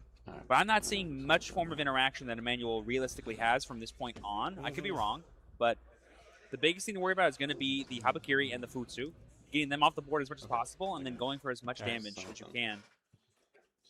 Like there could be a line here where you go like mix plus Trackmaker, go into Loudness War, get a bounce plus a pop, then you go Loudness War, pop something else. Well, remember in that math to keep track of Habakiri's continuous effect because the monsters on the field actually are having their attacks reduced as well. So this is actually a pretty tricky dual puzzle. Well, I mean, all the numbers. I would just pop one of the Habakiri yeah. as one of your pops for turn. You know, like I'm not really considering it for that, but okay. Going for the Zalen here, so this keeps the B2B line alive, but it definitely turns off Loudness War. And oh my gosh, Die-Fi plus Spark. Die-Fi is definitely pointless now. Yeah. I would say Graveyard's more than well established enough. And then Spark is the only thing that can realistically annoy you. Looks like we're still going to banish the Die-Fi. Oh, Dimensional Fissure be gone. He's worried about a top deck Spark, I guess. I mean, it is the banish whenever you want. Certainly, like a curious card. Everyone's afraid of it, and yet it doesn't seem to make that much of an impact until it does. Makes a lot of decisions in the duel, but it looks like, speaking of decisions, we're getting rid of the Futsuno Matama that's going to go back to the hand. And you know what? I actually like going for the Zalen here because it makes the math to go to B2B so much easier and lets us keep our mix plus our Harmonia in play, which as tuners can attack multiple times thanks to B2B. I do wish a Loudness War would have come down the pipeline, though, because Loudness War being able to reuse a lot of these interactive effects can really help you force damage by getting rid of these monsters, because even with B2B allowing every single monster on Bren's board to attack twice, is it even going to be enough damage? I don't know. I mean, you got to clear out all the little ones first. And granted, they do have low defense, and like even a Rekko by herself would be able to get it done. And you do have the tuner there in the form of Hydraulis Harmonia, 2,500 attack, 2 attacks. There's actually a lot going for this field because of just how many attacks are there, right? If you're able to get out even more tuners, we could easily see 10 plus attacks in a single turn. Am I not mistaken in assuming that B2B can only synchro if your opponent activates a card effect? Yes. It's a trigger, it's a triggered ability. It is a triggered effect, yeah. Up to twice per turn when your opponent activates a card effect, you special summon, and then you're able to synchro from there. Yeah, and another big thing for Bren that was working against him this turn was never having access to KTS. KTS would have been the center thing on. Wait a second.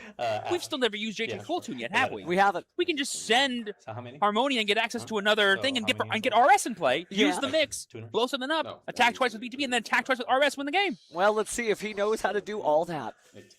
Because I think... Actually, it might still need to be Loudest War, now that I'm thinking about it. I mean, Loudest War at 3,300 doesn't feel bad either. Well, no, we're just going battle phase. Just battle... Crash? I mean, surely you could attack a set monster first and then crash, right? Like, oh, no, that was a tribute. Never mind, that was a battle phase. I fell for it. Oh, we're using JJ Coulton. Yeah, we're using JJ Coulton. Okay. Everyone calm down. Everyone, hey, calm down. I followed your lead. Ooh, but you know who isn't a triggered ability? Remix. Oh, that is true, yeah. So you can go Remix, attack twice with it. Is that Remix? That looks pretty remixy to me. Who is that? That's Remix. Yeah, so you're going to go attack twice with Remix, tag out, attack twice with those cool tunes. Remix targeting the puppet. Nothing on the activation. Because it's because we have Ash Blossom in the graveyard, right? So it's getting 1,500. Oh, it is, yeah. I think so anyway. Slightly bigger. Well, it's losing 800, right? And it's gaining 15 because you have a tuner. Okay, so it's 22. Okay. So. And then you tag out. Can we tag out in the Loudness War? I think so, right? Oh, yeah. Because we have 2 3s in the grave. We have Rekko plus Q. Yeah, but rightly said, Remix is not on your turn. You remix on your opponents. No. So close. You got excited. It's okay. You take care of the Enneacraft. We'll take care of the cool tune. I'm just trying to find the math. Like, where's the math? I think Brent's doing the same thing. I think what Brent is kind of succumbing to is like, I won't be able to win the game this turn, but I sure can maximize my interactions. Yes, and Remix is such a great way to maximize interactions, considering that it is 3 in one body. You're going to separate your monsters, then you'll bring back your Rekko and your mix. Then if you're able to synchro summon, or if you choose to synchro summon, you can destroy a spell or a trap, you can destroy a monster, and you'll have Cool Tune RS on the field in order to be able to negate something. So it really is the right path, but you're right that it's not going to end the duel this turn. I mean, I'll do you one better. You can bring back Trackmaker. That's Trackmaker true. plus mix, bounce, make Loudness War bounce again, and then you still have B2B to keep doing it, because you can just do it 2 more times for the rest of that turn. All right, well, stay cool for now, because the duel is not over. But let's remember, Emmanuel has 5 cards in it, all of which are Mitsurugi bombs, and he's drawing a mystery card, which if it gives him access to his Ryzel engine, he will pop the Hippo off. Oh, I know. Ame no Murakumo no Mitsurugi already is going to get a lot done. Now, granted, the graveyard, we are ready to see so many things jump out of it because of the cool tune B2B. Oh, we left the Habakiri in play. I respect this, because having it in the graveyard is a bit scarier. All right. Special, right? So we're going to go ahead and tribute the remix now. Sure. And yeah, let's go ahead and interesting, grabbing the Ghost Bell. Whoa. Yeah, that's smart That actually. is so You don't have to sweet. synchro here. Because you have B2B to You have quick synchro. B2B to get it done, yeah. Like, at this point, you're going, yeah. Because the scariest card for you right now is going to be, say with me now, folks, Murakumo, which you could just be like, yeah, Bell. Get it out of my sight. Yeah. I mean, some of the duelists at home may think that Bren is playing with his food, but this conservative line actually is kind of insulating his plays. He still has a lot of stuff to go through. This is not playing with his food. Both these players are both at the dinner table, and they're eating because Emmanuel's hand is still kind of crazy broken. All right, well, let's see who leaves some crumbs as we continue into Emmanuel's turn. It is worth noting that we have access to both Prayers and Mirror, which I believe both can bring back Murakumo, if I'm not mistaken. Interesting. All right. Oh, but wait a second. The second we trigger a Murakumo, we can go B2B and then immediately summon Loudness War, and Loudness War will protect the rest of our cards. That's true. That's true. Because it's an immediate synchro the second you summon back. All right. Well, it looks like we're finally going to do something on Emmanuel's side. He's taking a look at that Mitsurugi mirror. Oh, yeah. Yeah, man, B2B is the coolest card in Cool Tune. I won't hear any ifs, ands, or buts. This card is so sweet and hasn't even done anything yet. It's just a wild deck to watch play against Mitsurugi. Like, both these decks going head-to-head, you think that one clearly outperforms the other just in raw strategy. It depends on which side of the aisle you're on. But this is nice to see. And yeah, so we got the tribute. Looks like we went ahead and dropped the Ghost Bell immediately. Activating another effect here because of the tribute. So we're going to go ahead and shade the Cool Tune Trigger B2B. my grave or banishment, except a level 10 tuner. It's going to be huge here, and I think all we do for turn was another copy of Murakumo. So, cool. Cool. No, that's Mitsurugi. I know. I just have fun saying both the names. Are we on time? But as we thumb through the graveyard here, we are going to grab a summon monster of some kind. That's not good. Could be the Cool Tune Q. You won't get that additional summon, though. So, but we are just going to do it just for the body here. It's Loudness War, right? Yeah, I think so. 3 + 3 is 6. Love this. Putting in defense, by the way, even though it's getting that attack boost, may be worried that you will see the JJ Cool Tune destroyed. Well, yeah, exactly. Like, if they get rid of the... it's always better to leave an attack mode when you know you're going to keep it for that turn so you can go for your battle phase. But if you even have the chance of getting rid of your JJ, just keeping it in defense is so much safer. We got plenty of time to play, 14 minutes left on the clock, so this duel is going to go the distance. We're going to go ahead and get the search here. It's really important that... Here you go. Don't you have to search to summon it back out from the graveyard, or am I crazy? Any game. Because like if you draw Habakiri, it doesn't summon itself back. Yeah. No. Correct, because you add and then you summon. Oh, but you can fail to find, I guess. No? Do you have to add? Yeah, you have to add to be able to activate. Other than that, to be a legal activation. Well, he sure didn't. He did not. No, you build the. I think they're figuring that right now. He's looking at his number of cards being used. I think. He's like, do I have any actual targets? You build the Habakiri. That's what I'm saying. And the judge is telling them right now. Yeah, it's looking like. Yeah. Okay. And then Okay. Top 2. Oh my gosh, and there we go. We're revealing the... Oh, man, he didn't even hesitate with that one. So the Ash Blossom going back to the top, and the Ryzeal, the Ice Ryzeal banished. Finally seeing that Ryzeal. And then second effect, he could copy? Yeah, he can copy anything in grave. Okay, cool. Mirror? Finally, after all this time, he knows what he's playing against. It does kind of change it. You kind of like need to play like, oh no, Detonator may be a thing. And we are going to resolve a mirror here, but thanks to the Loudness War, it's not like this Murakumo is going to really do anything. We get to keep B2B on the field, and our Loudness War is going to get full value out of its effects. All right, so looks like contributing Footsie from the hand. Special summoning the Amane Murakumo no Mitsurugi.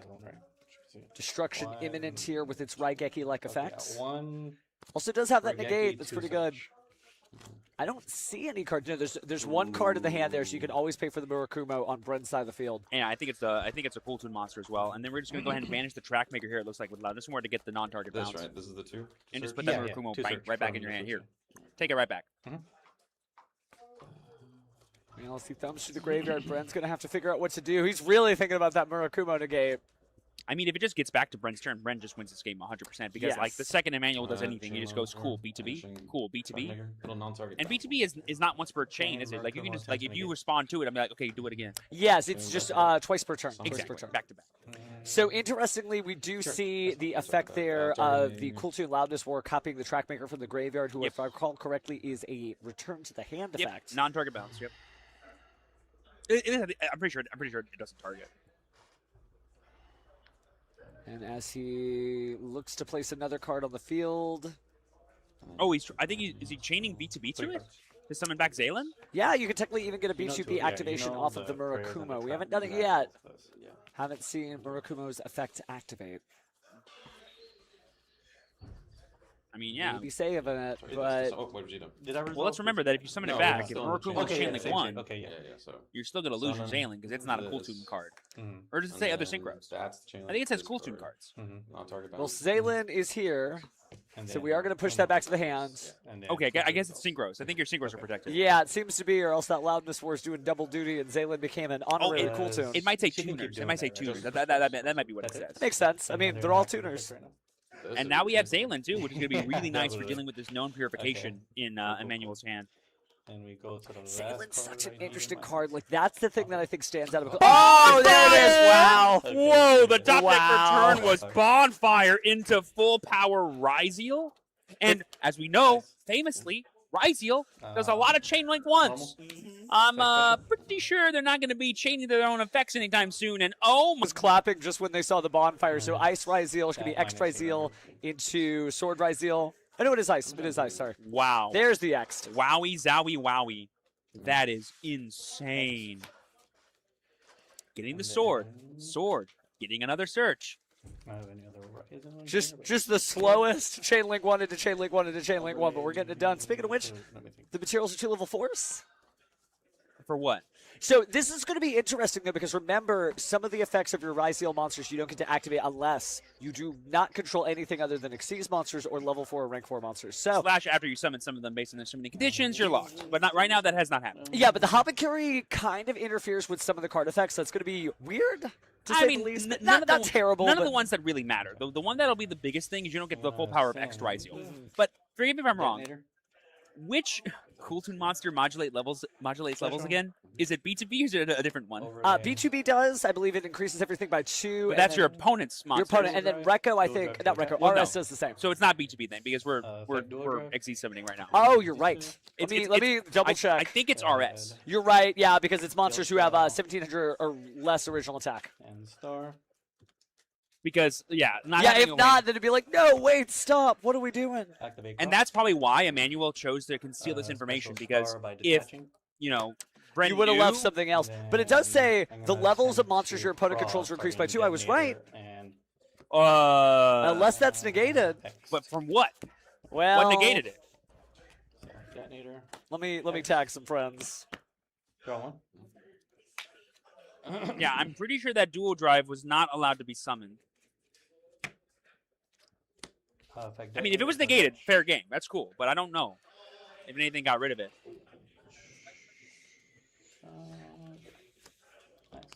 And Yeah, then I'm pretty stat sure back to wise, back they're has not both been the same, negated, just so I'm minus almost 800. positive Okay, that You can always Battle. rewind. yeah, it's hey, that's But yeah, those might be level 6 monsters. I mean, it'd be cool if you had a rank 6. You imagine 24, Evil Czar Solda.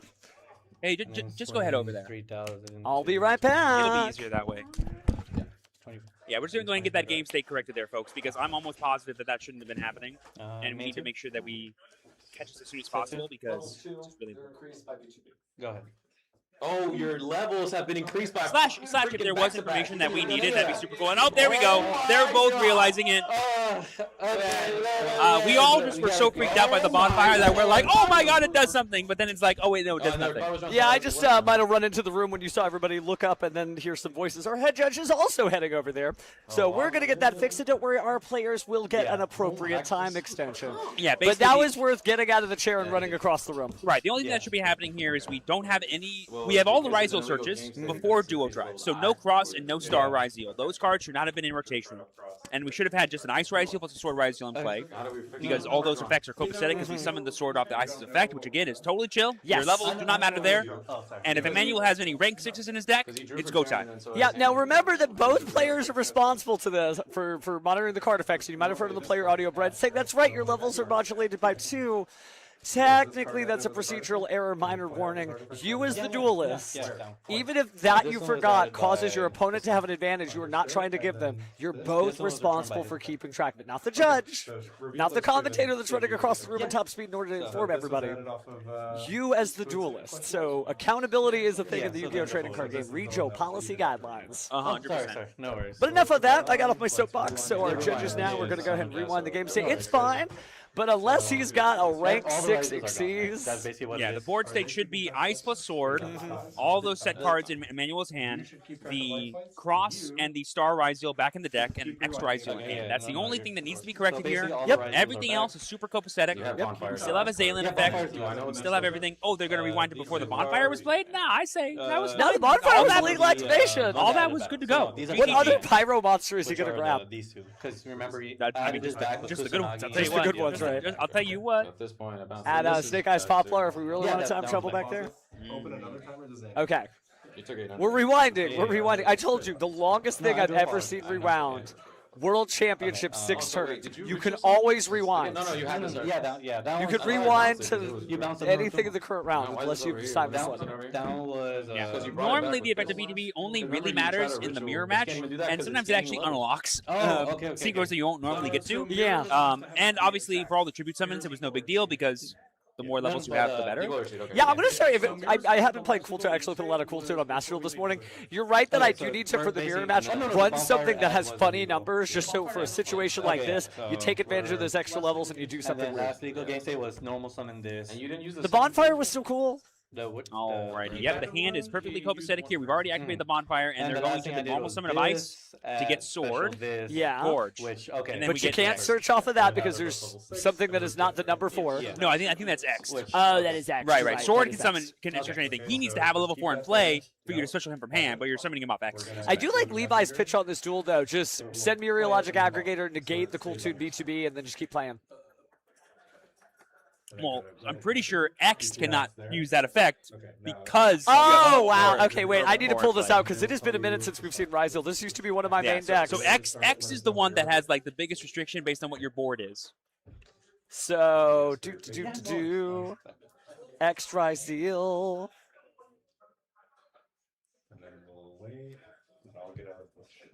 At least I think so. And I definitely know you can't search for him. That's for sure what you can't do. Yeah, I just assumed that If he hits the board, you won't be able to search. But if he can even be summoned, that'd be a problem. Irreparable. We were able to easily repair that game state. What are these cards? Are they in your hand? Yeah, these are my. We're just making What sure a everything day. is, like, What a day. Yeah, so am I right that like you can still send and summon him, but you won't be able to search once you hit the board? I am typing in Ryzeals this as we level speak. So modulation there's is your a continuous X. effect, or like And it yeah, just no, negates you can special summon. And you know something so funny? Because X cannot activate that effect, it's actually a good thing because that means Zalen will not be able to trigger. No, it can't. No. But so when X hits the board, Yes. his other ability won't trigger. Yes, that's which means correct. the Mirror Logic being sent will be the only thing on the chain, meaning Zalen cannot respond. Oh, now that's interesting. You see what I'm Okay. saying? Like, Yeah, because, I do. So because X And look, won't he's doing it activate, right now. that actually will unlock the Mirror Logic. now, or Isn't that so funny? It is a weird duel for sure.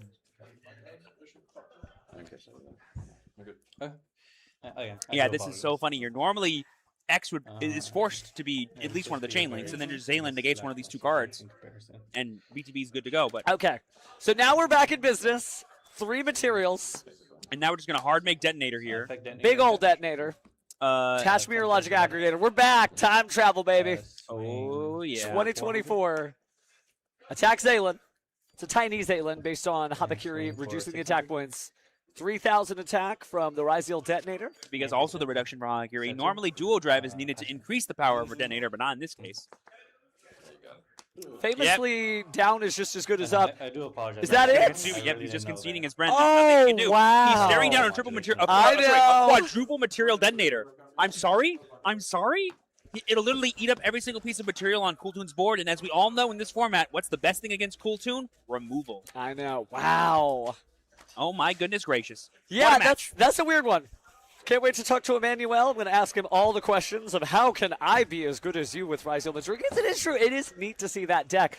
7-0. He is likely to be at our toppest of tables. Wayne, why is Bonfire just the craziest last card in hand for the past 3 years? You tell me it's crazy.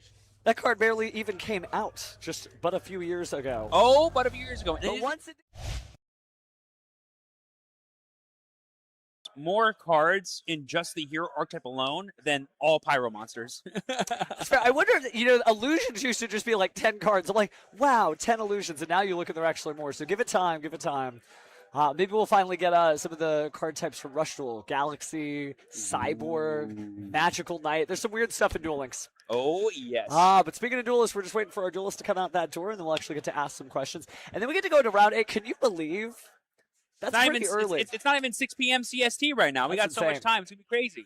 Shout out to everybody who has ridden this wild ride with us. Again, Game Guys is a really good time every time. But this has been something special, getting to see the impact of Blazing Dominion, the Ridden Limitless, and just people getting inspired by YCS Columbus. Oh, Good stuff. yes. This format has been one of blazing fast speed and I think some dominating decks. A Dominion, a Blazing Soul, whatever. There's some copy in there somewhere. We'll figure it out. I'll We'll figure it out. workshop it. We'll workshop it. Wring the juice out of that. It needs some proofreading, but then we'll get there. Yeah, but speaking of reading, the read on the room is that top 32 is what we're going to give invites for. And that's exciting because, there are some people who quest their whole life to get to the regional Worlds is invite. where you want to go, right? And the way you get to Worlds is you go to the NWCQ. It's Yeah. going to be so great. Speaking of going, Oh, it's why don't we just time. Let's get go rid ahead of and all get Emmanuel this? down here, the man of the hour. got to make room for real duelists like Emmanuel with his Ryzeal Mitsurugi. Sit down, put on that headset. Let's talk shop. Would you be so kind, Steven, as to take these deck lists? Okay, so yeah, let's put on the headsets, if you would not mind, because no one can hear you otherwise. Hello again. So, yes. gotta say, and hello again. You woke up today and you're like, you know what sounds good? Rank 4 monsters? Okay, talk to me about that first. Well, ironically enough, I was testing Pure Mid-2, whichever variant, either Pure Mid-2 or, what's the other, a Sky Striker Mid-2, any version of Mid-2. And I just been either bricking or it's always just been full draw or something like. It's just bad luck for 2 days of testing, and then I was like, I'll just sleep on it, and then, of course, I woke up and said, you know what, I play Ryzeal. It seemed good. I'm sorry I had to run in there. Everybody was just like, wait a sec, the levels are up. I'm like, fine, just take the headset. I'll be like, your levels are 6. Yeah, but you still got it. Yeah, and it's because I was mostly just playing pure Mitsu, and I never had to run into that situation, and up until today, I stopped playing Ryzeal since the last time I played it here. It's been a minute, yeah. Ryzeal Heraldic. Oh, that's right. You did have the Ryzeal Heraldic. That's right. Exactly. So either I'm playing Eldritch or I'm playing Ryzeal. One of the two. So this time it was Ryzeal. It's a really good deck, and it still has access to just a wide variety of good plays. Myria Logic off of X is still good and literally saved you out of the duel. Yes. That means you're 7-0 with Ryzeal. Is that right? Yeah, I'm just as surprised by it myself. I played every matchup, and every matchup I either, whether it be going to game 3 or going to game 2, I'm like, I'm gonna lose this. Time to go X1 or time to go. But no, it just kept on working out for some reason. So you've had 7 rounds so far. What's been the hardest matchup so far in terms of just grinding it out? Was it that one? All of them. All of them. It is strong because yes, I have a lot of 4 axes and. They're all inherent, some that replace themselves, which is nice. And last minute, I decided to add an incantation engine, which the incantation's really cool, actually. Not only helped me add the Mitsu, again, basically another pre-prep, but the tribute for Saji not only unblocks my extra deck, but it's another 4 that I can use to make other things, which the last game I played, I went Saji. It was a Saji X and made a Tornado Dragon, which helped out during the matchup. Okay. So, again, it not only a toolbox into another deck, it was another 4 that I was able to use as my disposal. What I really like about this format is it's very much about just playing, and I played Ryzeal Mitsurugi before. Man, that deck, as long as it doesn't kink up, Droll and Lock, where it obviously hurts a lot, you can just keep playing and keep playing and keep playing. So, but your tiebreakers, you're probably going into table 1 again. We probably will see you in there. You're undefeated. What would it mean to you to go undefeated at a regional today? Well, the one thing is I hope I don't wake up because I feel like I'm just in a really long dream because, again, I shouldn't win with Ryzeal. We're in a format where turn 0 plays, good hand traps. the new Dominus Spark, which is I'm seeing everywhere. Very strong card. And ironically, I play that myself as well. Makes sense. You've got lights, you've got darks. Eventually, you don't really need your fire attribute monsters. You can kind of burn through their effects and then use spark. So I just hope I have to set them. That's the thing. It stops their activated effects, but not their inherent. So maybe I could have just a pretty beefy detonator just punching. That's fair. Again, none of this. There's no coherency. There's nothing to it. It's just working. You're just playing good Yu-Gi-Oh. Yeah, exactly. Well, just in case, if we don't see you again, are there any shout-outs you want to give to any friends at home?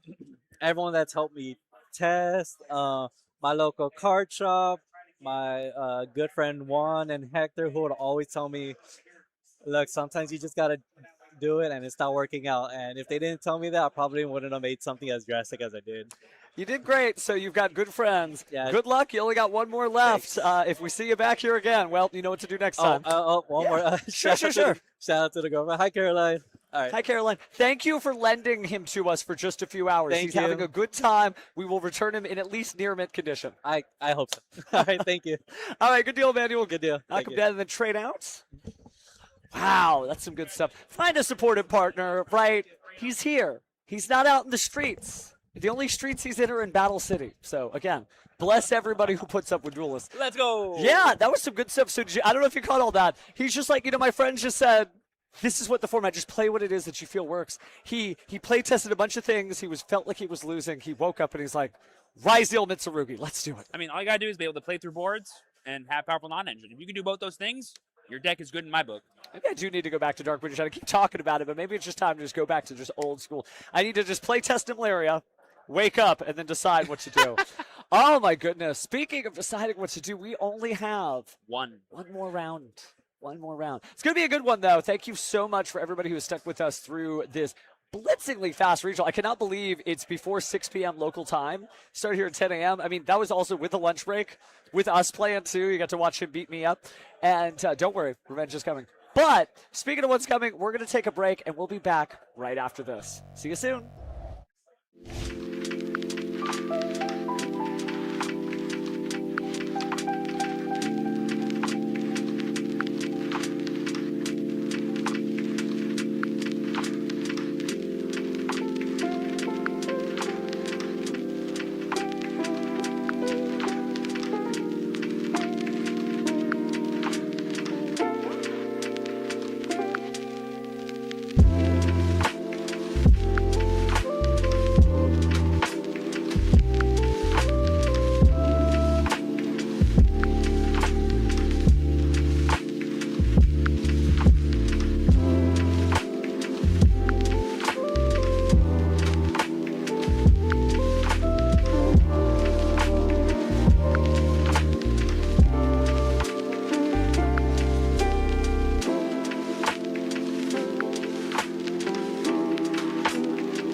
right, duelists. It's been a long day. Not really, actually. It's been like a super short day. Honestly, I But- blinked and I missed it. Love how I'm tying myself in knots here. But. We are here with the last table. Did they already grab the bodies? Not yet. Not yet. Okay, so we're still just hanging out. It'll be very fun, but we know who the finals are. Fun fact, Emmanuel is making a return. Fan favorite. Everyone give him some love in the chat, but also give some love for his opponent, Khalil. It'll be very exciting to see this matchup. Just to give a little bit of heads up, it's going to be Rizo Mitsurugi versus Branded. Yep, so it is going to be a really good match because Branded has so much gas in the tank, and so while we do know that Mitsurugi is able to put a dampener on things, and so is Ryzeal, Ryzeal may not be able to keep up with just Branded card after Branded card after Branded card as it crawls its way across the tables here. So, speaking of which, they haven't pulled him yet, right? I don't think so. I'm not going to press this gameplay button and magically see those duelists. Hey, let's go. Wait, does that? I'm blind. Yeah. Oh, it's going to be a good time here. So, yep, we've got Emmanuel on the right once again. That's his lucky seat. He chose to sit there once again. Makes sense to me. And then we have Khalil on the left. Reminder, it's going to be Branded versus Mitsurugi. Now, a couple of things to keep in mind at home. We don't know if these are the only two undefeateds for this round. We do know that this is table one and that they are both undefeated. So one of these people, in theory, could be the winner. That's always the unfortunate thing about regionals being Swiss only. We have no top cut. We have no definitive winners. In fact, this round could end in a double loss, and they both go X1. You know, you never know. Crazy things have happened. But for everyone watching at home, this is going to be the final round we're going to streaming. So treat it like the finals. Give us big energy. Everyone watching out there in the stands, also give us big energy. It's going to be exciting. If we see more top decks in the bonfire, let's just say it's going to be a good time. Okay.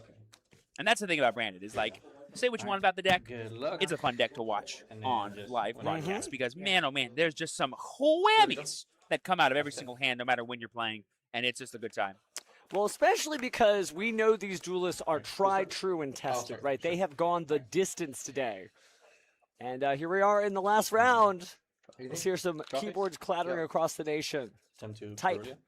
Because, Molcharmi Purulia coming down there. Speaking of type. Nice. Fun little main deck conclusion there from Emmanuel. Not sure what he's trying to target specifically with that in this format, but hey, Molcharmi's you know, we're going to be going and chain the Branded opening to that, it looks like.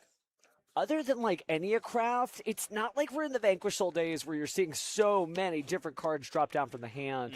But Branded opening, certainly a good opening move there. We're going to go ahead and discard the Draco Tail Malulu, so it's Branded Draco Tail, actually. How exciting. Once again, we got a bunch of people being inspired by, you know what? They hit this deck on the FNL list, not good enough. We're going to go ahead and go for Owlbear, the Jesper of Despia. Going to get access to Branded Fusion. Perulia has many things, but it sure doesn't stop this. In fact, this entire deck can play without its normal summon, which is why the, specifically Perulia is going to be a little awkward. But I guess against all the decks that give themselves additional normals, like the Cool Tunes of the world, it's pretty decent. No, it is still good. Like in Cool Tune, you're still going to see like from the Rotary, that's 1. The original normal summon, that's 2. Maybe a Fredrawless Harmonia dropping down, that could be 3, depending on what happens. So it's not a bad card for sure, and it got him this far in the tournament, obviously. But his opponent dropping down the Branded Fusion. It's going to be Fallen the White Dragon and Draco Tail Frixel. So should be Albion the Branded Dragon.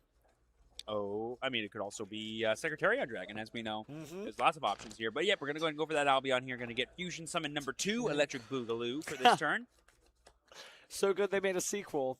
Let's banish some fusion materials here. Something tells me it's Lubellion o'clock? Because we definitely don't want to lose access to all this material in the graveyard if we can avoid it. But does the Dracotail version have the room to play Lubellion? It's kind of hard. Sure. I haven't seen as many Lubellions, and I almost feel like the Forbidden Limitless was a huge favor to Dracotail players, as they are no longer tempted into using Gulamel and just have the 2 Dracotail Arthalions. But speaking of Dracotail Arthalion... Yeah, so we're going to be using this to go into... What? Is that? That's not Philia Regie, is it? Who is this? I cannot Wait, tell is that from here. is that a TC, that's one of the TCG exclusives from Blazing Dominion, isn't it? Oh, the Fada? Fada something. Maybe? Because it's being made with a spellcaster and a dragon, I think. Whoa, this is some tech here. Okay, yeah, that's a little weird. I'm going to ask Neuron to identify this card for me, but I just can't quite make it. I think it is the Fada. Even Neuron's like, I think that's a Ragnarika. That's the wrong color for that. Yeah, that's not Secretarion, I don't think. But I guess it could be. I guess we'll find out once we get access to the actual deck list here from Khalil. Target Fallen. Maybe it is Secretariat, just from a really weird angle. Because it's nobody else. Is there an ulti version of Secretariat I don't know about? No, it could just be a weird, but I don't know. We'll figure it out. But we are going to set some cards, so we're good there. Yeah, I guess it has to be Secretariat Dragon. There's no really else it could be. We haven't seen it use its effect yet to bring back any spellcasters and dragons because we haven't had any spellcasters to the yard yet. But here we go. All trying to play guess the card as hard as we can.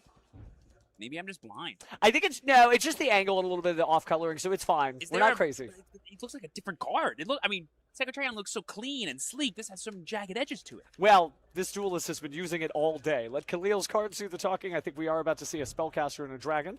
One to the field, one to the deck. I mean, those are the correct materials, so let's go for it. We have our Thalion being summoned here. We're going to be batting back some cards to hand. We have 2 set cards. They're all going to be powerful Dragotail effects. We've seen this on Nets before. There's Brandon High Spirits. It's going to be so broken. It looks like we're in our end phase here as we're adding the High Spirits and using it in the end phase thanks to Albion. I mean, Secretariat certainly gets some stuff done in a Ryzeal Mitsurugi match, but not necessarily as many as others, right? There's not really like a whole lot of dragons that you can exceed. I mean, you could, right? We mentioned Tornado Dragon earlier, but not a dragon, actually. It's a worm, so. Get on the resolution. Or anything that activates on the resolution. No, you're good. The Titanic Cloud to the grave. And it looks like we're going to go ahead and jump in here. So, banishing. Going to get rid of that Secretarian here using the Dominus Spark. Now I'm with you. That is the weirdest Secretarian I've ever seen. I think maybe it is an EU print card. It could be an ulti. I'm not sure if there's an ulti print of this card. I don't think so. There we see. Oh no, it's still main phase. We just had the Brandon High Spirits in hand. Okay, so now we're going to be using Urgula here to go ahead and bring back Phymena to the hand so we can get that quick play fusions summon like we always love to see. Good looking out to get rid of the Secretariat now that we've confirmed what it is, because before he uses Ignition Effect, why wait? 100%. Invis? That's fine. Titanic Cloud? Sure. It's really important here as Khalil to make sure that they, because I'm sure people have been saying all day long, guys, there's a Ryzeal Mitsurugi who's undefeated, guys. You know the little chatter that goes around. And so I'm sure he's going like, all right, I think I know what's up. But to be fair, the branded deck I don't think has many ways to stop Emmanuel. That's about it. It's just going to go over the top. Like, all your interaction is great, but I'm going to have plus beyond that, so it's cool. Once it comes back to my turn, I'll be able to drown you in card advantage, and that's all I need. You know, Albion the Sanctifier Dragon doesn't feel bad in this matchup because of its protection ability. A lot of lists don't play it anymore. There's not enough room. Yeah, like, you need to pack that extra deck in Branded. There are so many monsters for this archetype. It is medieval heroes. All right, but pass turn. Emmanuel draws. I mean, we have a Fallen the Virtuous, 2 Dragotail sets, plus a Quem, and an Aliber, and an Arthalion, and a Phymena in hand, and a full yard for Branded. Oh my goodness gracious. How are we going to start here for Manuel? It's going to be starting off with X Ryzeal. Feels pretty good. But really, all we can interact with is the Quem. No, we're going to have Valon here. Valon, the Sonic, the Sonic... Supersonic Skyblaster. Supersonic Skyblaster, correct. And so this will allow us to force out some of those Dragotail traps and or force out the Fallen the Virtuous. We are going to target the Fallen here because who cares if it gets rid of X? We're still going to get it on Super Size Skyblaster. I love how that was the only thing I was saying is the name right. Now, the gameplay, though, as we continue, we are going to flip over the Fallen the Virtuous that was targeted there. So this will get the material off the board. You will still get the search off of X, but material has left the board, and because we've resolved that effect, we are now locked out of our extra deck, only summoning rank 4s. Speaking of lock, we did try to use the effect of Dominus Spark, so we should be locked into the effect of Light and Dark monsters, which is going to make... Yeah, okay, good. We're on it. We recognize the Spark. Can't do anything with the Sword Ryzeal. You can only activate their effects. You can still summon the Sword because it's a summoning condition, but you won't be able to use its effect. So now it's time for Chaotic Elements. Got to see it earlier. The Chalice Lime combo. Going to be weird to see. Chalice Slime, famously a dark monster, so that'll be able to go just fine. Famously, I don't think Chalice Slime is famous anything. That's not true at all, and don't you put those words in your mouth. Okay, you know what? Chalice Slime is beloved. Look at him. He's just having a bath. He's adorable. Can I read this one? Yeah, definitely. Oh boy, the famous read here. You know, there is the Chalice Slime Cup. That's right. Okay, so he has had his day in the sun. His day? Talk about his lifetime. Are you more of a fan of the Chalice or the Slime? Discard a card in the special. One and the same, my friend. I mean, they look like two different entities to me. There's no Chalice without the Slime. There's no Slime without the Chalice. I'll tell you what. Well, let's see what comes out next here as we reveal our Chalice Slime. And we are going to go ahead and discard that to bring out the Talisman Drake. Yep, famously Dark Monster. This will get while us it's on the into field, our I'm going to Habakiri if it's deactivate. unchecked here. And I'll all we I'll have special are, I summon believe, a set Flame and Ritual Monster, Sting, which Ritual is Monster. not going to be enough. Yeah. Good. It's I understand why we don't see Draco Tail Horn as much, but it's funny to still see monsters in defense mode against a Draco Tail deck that didn't reveal any Draco Tail Horn. The real crux of it is like after you search your 2 spell cards, you need to then fuse off 2 more times to get 2 set traps, and even then, there's not really a 5th name you can reliably fuse off. It's less about like not drawing it and more just like you never get to it anyway. That's true. That's true. Times have changed since the Forbidden Limited list, making the deck a little bit more of a compact package than it used to be. And so many players can play around Horn, especially when they know you have it. Oh yeah. On res. But Itsurugi Ritual getting added from the deck to the hand, so Random. certainly the Draco Tail Flame that we do know is down there. It's going to be a very powerful card there. And here we're coming to Rim, bringing back the Fallen of the White Dragon, which will get us into Incredible Ecclesia if we want it, which will get us into Fallen of Albaz if we need it. Well, there's a Fire Monster to Dark Monster, and so this Decker could Vigor. be Okay, the that's Dogma before us. The Dragon that Devours the Dogma, obviously Fallen of Albaz, plus an Effect Monster, plus a later Dark Monster. That seems to be the direction we're going. So I Tribute mean, Ecclesia. it just seems so good, right? Because a deck like Emmanuel's is always material hungry, but I can't help but notice something very important about Emmanuel's hand there. I do see that we've been holding out on activating all of our card effects. Here comes Albi. Ulti Albaz looks so good. It does. It does. There's a lot of rarities, but that's the one that is tournament tried and tested. Dominus Purge on the Dominus Impulse. Impulse on the effect of Fallen of Albaz with a trap card in the grave. He's going to go ahead and get it out of here. We don't really have a way to interact with this now, do we? Going to destroy it, so you're negating the effect, and even if you weren't, you're still getting the card off the field, so it would be able to fuse, including itself. And we are going to potentially chain here the Fimina just to use our Fallen of Albaz as a material, question mark? Yeah, but at the same time, you're still not going to get that Albaz Fusion summon, so a little low on cards here, but Fusion is Albaz plus Albaz. That is 2 dragons. So Chaos Sorcerer's Dragon did get to see 2 monsters that may be able to get 2 destructions. And like I said, Khalil's big game plan here is just to get rid of material. And Sorcerer's Dragon will do the same thing by getting rid of both of these cards. That's doing good. I And think we're just that's scooping a it up. scoop, yeah. Yep, without the material, Emmanuel won't be able to get there because he knows all I have is Mitsurugi Ritual, which will be checked by the Flame, so the game's over. And Khalil takes game 1 very confidently. I know you were talking to Emmanuel about their matchups throughout the day and how he said, like, every matchup feels so difficult because my deck, while it's strong, has not been really supported in a while, and so many other decks are just showcasing so much power right now, and here we're seeing kind of the disparity that can be wrought by a deck like Branded being such a powerhouse in the format. I think what I really love about Branded is, it just needs to survive, and it makes Forbidden Crown an even stronger card when you're just like, hey man, I just need another turn, and you get that other turn. It's not quite exactly what happened here, but at the same point, you do see that push. You see how this deck is able to rise to the top of the foam. I remember for a while, it's not that Branded was ever cope, but it was a deck that was so all over the place that people didn't have an idea of what the sort of sacred list was. I think they still don't, but they've gotten a much better hang on how to build the deck for the environment and be able to press so hard, and that's why we're seeing Branded top so many tournaments lately. It's cool to see Fall of Albaz actually doing what he's supposed to. And it's just so toolboxy. Like, you can press advantage, you can go for game, you can wall up, you can do everything you need to do at every point in the game in Yu-Gi-Oh! And I've been saying time and time again all day, all the time at the YCS Columbus, but agency is everything. Players want to know, A, can I make decisions? And B, are those decisions meaningful in me winning? I cannot think of a deck where that's more prudent and more possible than in the Branded strategy. There's so many things this deck can do because it's been supported so much for the past 6+ years. In fact, so many of its cards are now gone or limited, and every time that happens, it feels like, oh no, the Branded players are just going to figure out a way, and by doing so, they unlock another avenue of the deck no one thought about. Yeah. Branded High Spirits is a factually stronger card than Branded Fusion, but yet that one's at 1, and High Spirits is at 3.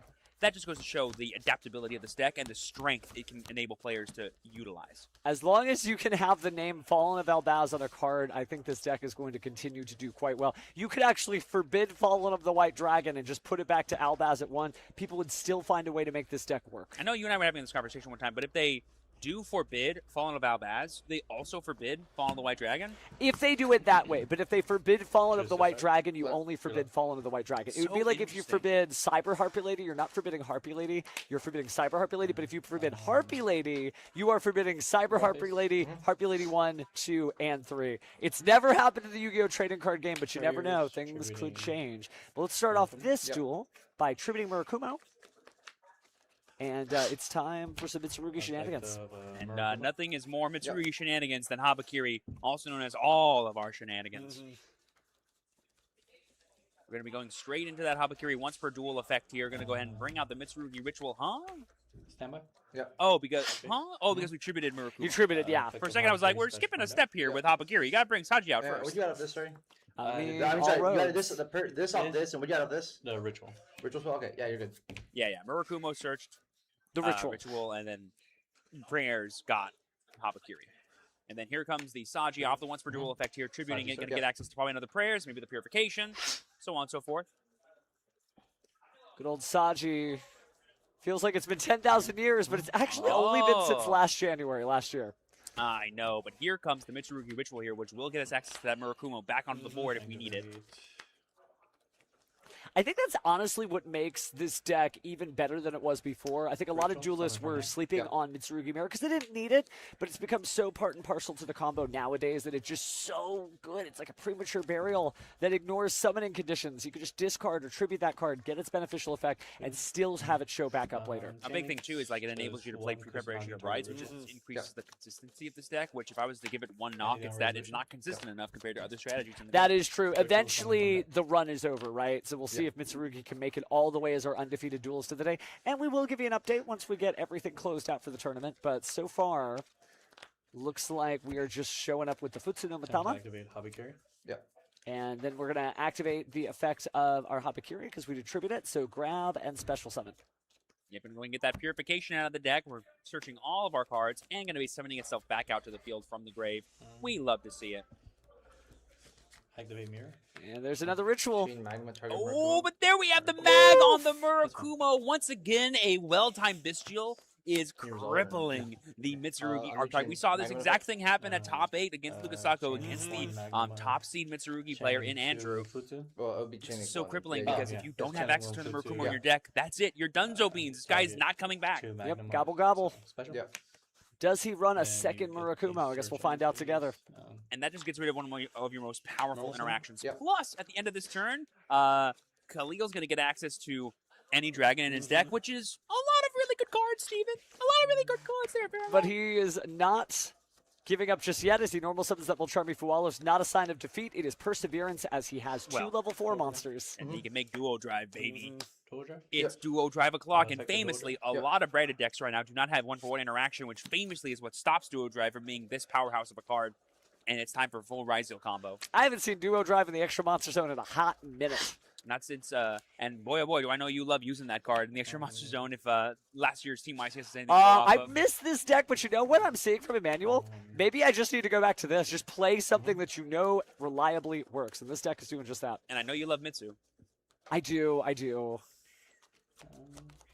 The identity crisis for me continues, but both these duelists know exactly what they're doing here in our final round 8. I mean, searching X plus searching star. Sorry, Ice is so crazy. We're not going to get the search effect off of X because we have non-level 4s in play, but we're still going to get a free body, which is super juiced.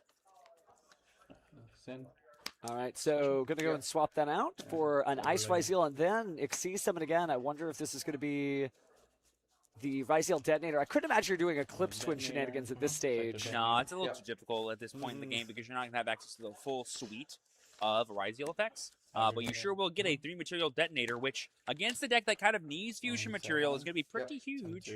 3 destructions and the negate for the Mirror Logic Aggregator. Yeah, but it's worth noting. We're going to have 6 cards in our hand, one of which is any card we want. All you got to do is go set Fallen of Valdez, make...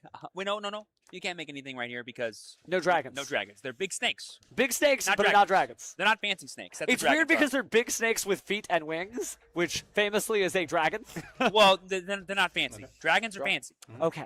Dragons are fancy, snooty, some would say. They're just snooty snakes. Snooty snakes. I guess you're right. Also known as dragons. Well, here's something Harpy's Feather does, sir.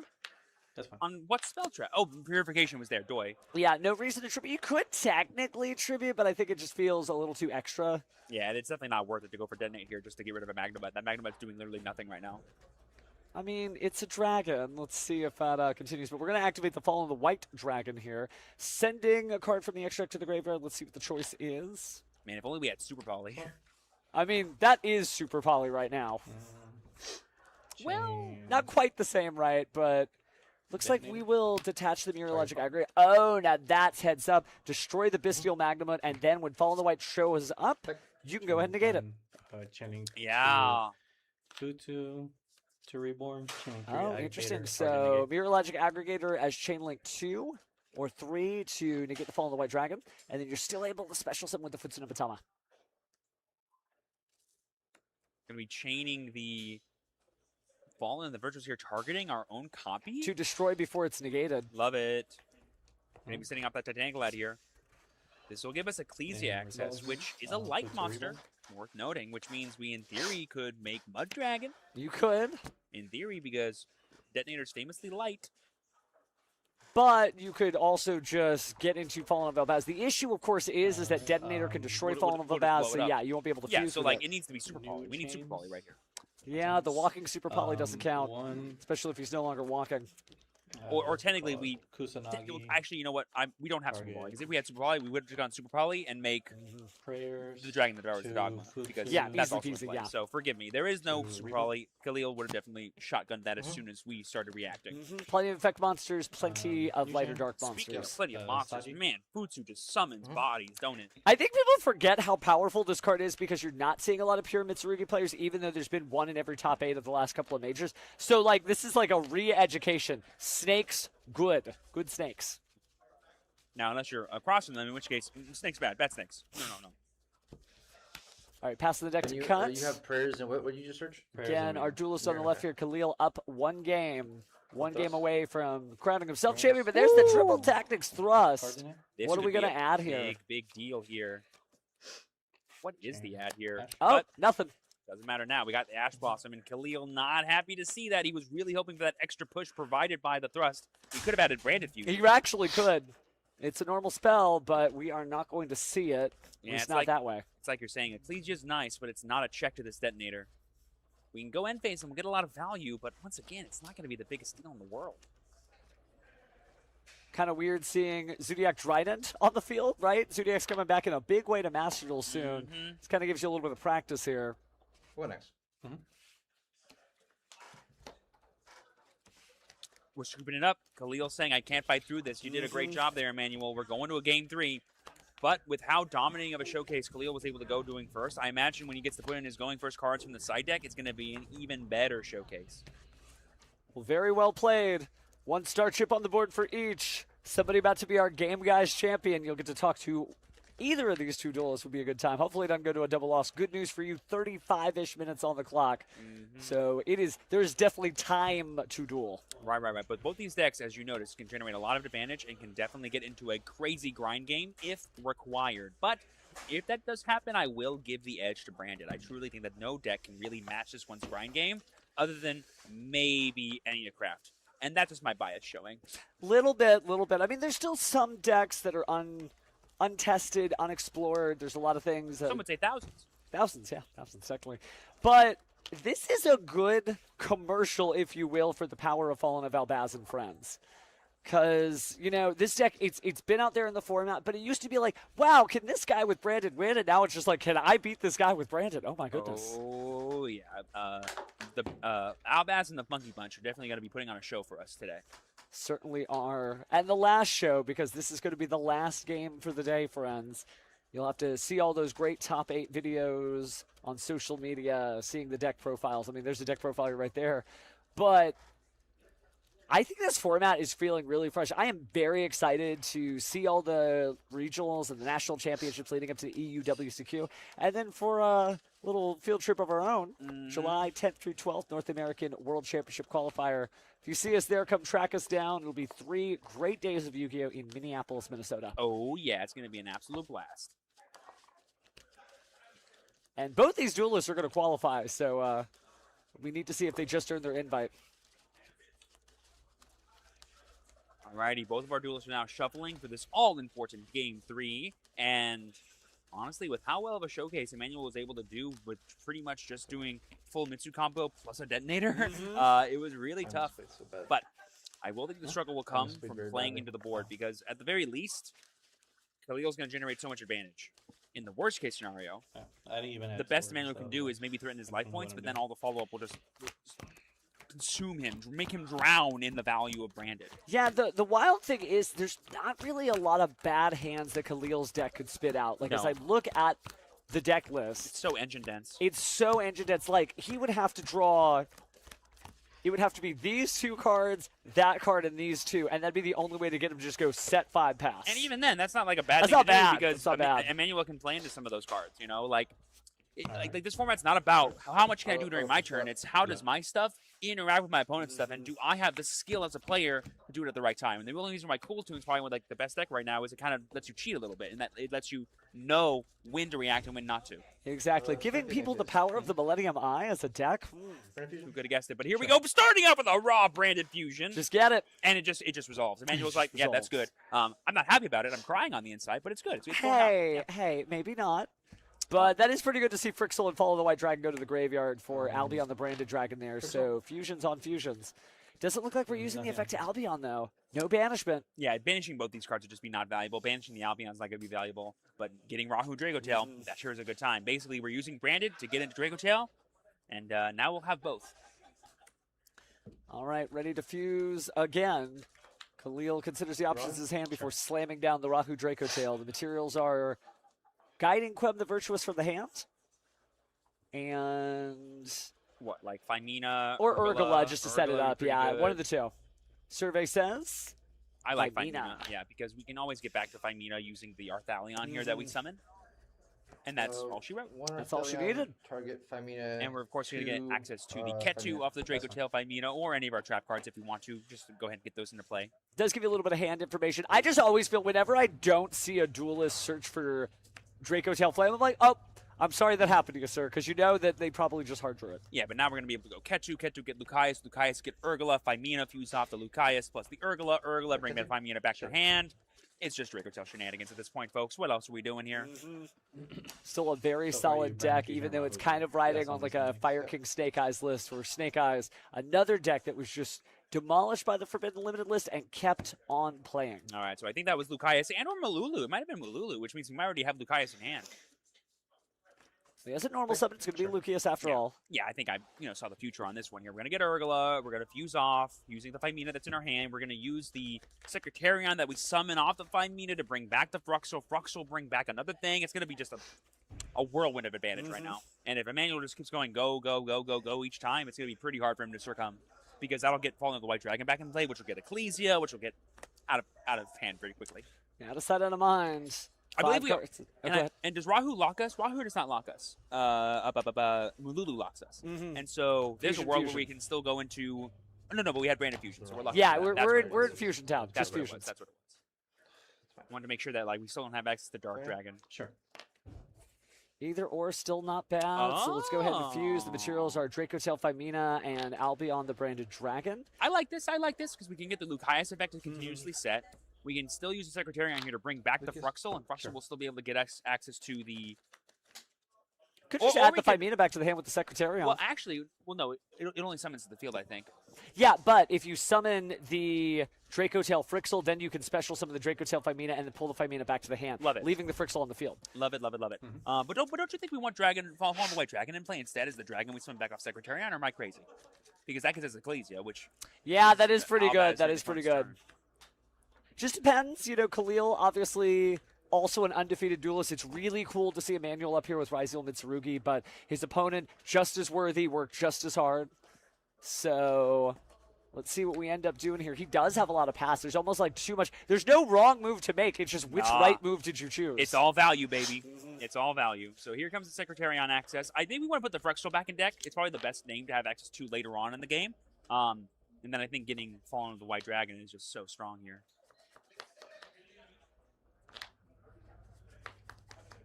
So all fusions all the time. We're going to go ahead and activate. Looks like we are picking... Lucaeus? I respect it too. Yeah. But Ghost Spell on the Secretarion is going to be pretty huge here. That means we get no return as well, by the way. It's all one effect.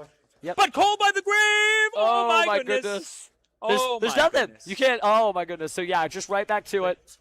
Oh, and it is the Fallen of the White Dragon here. Again, we're about to be drowned in advantage, I feel like. Yeah. Because here comes Incredible Ecclesia, if I had to guess. Save some card advantage for the rest of us. Sweet Christmas. And at this point, we can literally just do nothing as Khalil, and we have so many interaction points. You don't even have to bring out anything right now. I would really just sit on the Incredible Ecclesia. Oh my No! god, and it's Triple Tactics Talent, the biggest punish in the world. And oh my god, it's Lava Golem. But that card can just be put back in with Prayers. I believe Prayers has to tribute reptiles, correct? Yes, it does, but Okay. it looks like we're actually getting rid of Ice Rise. Like, who cares if you Yeah. Lava Golem me? Go ahead. You're not playing, you can't normal and, summon and you them. can't normal summon. Go for it. Enjoy. I was that's crazy. That's interesting. You almost want to keep the Rise Seal because you couldn't do both, but now it's just threatening Lava Golem. Lava Golem doesn't really stop this field that bad. No, like Especially when you have the Fallen and the Virtuous. And like, wow. And like, you're kind of forced as a manual to tribute the Incredible Ecclesia as well as the Secretarion. Those are kind of like the biggest threats. And depending on what, and we have Dracotail Flame to stop the Mitsurugi Prayers, so you're just like, cool, you're not doing anything. What a great day to be Khalil. Wowsy, wowsy, wowsy. Talent plus Call by the Grave. Just the biggest punish you could ever have when you're going first. You just love to see it here if you're Khalil. But here we go. We're going to be using that normal summon off the Lava Golem. And remember, Ice can only summon itself if you get rid of one card. Not monsters, any card. But let's see what we end up doing because the ice was shuffled away. Now down to just a few spells. Set the trap card here. Oh, set and then I believe get rid of it with ice if I had to guess. Nope, just pass. I think it's going to be pass. I think it has to be monsters with ice. That's Yeah. why. Oh my gosh. Oh my gosh. So there's just no way. Just got rid of some of the stuff. Certainly important, but now we're going to go ahead and use the Fallen of the Virtuous. And we're targeting, appears the Fallen White Dragon for destruction, actually. I respect it. I mean, just it basically by getting rid of your own card, Khalil can go +5. I think it's reasonable. Yeah. Because like he said, he doesn't care if it's a spell card because he has Dracotail Flame. If it's any other card, okay, I'll just play around. Oh, when he sent the Rinbroom to the graveyard. So he could immediately go ahead and cycle that back, get the Fall of the White Dragon, use Fall of the White Dragon's effect. This is getting a little ugly, though, for Emmanuel. So we are going to bring it back. And that does mean we get to bring out another Ecclesia. Yep. These decks, ever since these decks switched to playing 2 copies of this card in the deck, oh my gosh, it's always impressive to see what Incredible Ecclesia can do. I always thought she was worth running 2 of it. I understand it changes from format to format, and obviously there's a few holes in a branded Dracotail deck list. But you're right, seeing 2 of this shows the extendability this deck has. All right. So all to attack mode. I mean, we took 1,000, but I mean, if you're Khalil, Battle, that's Man's 15. not good enough.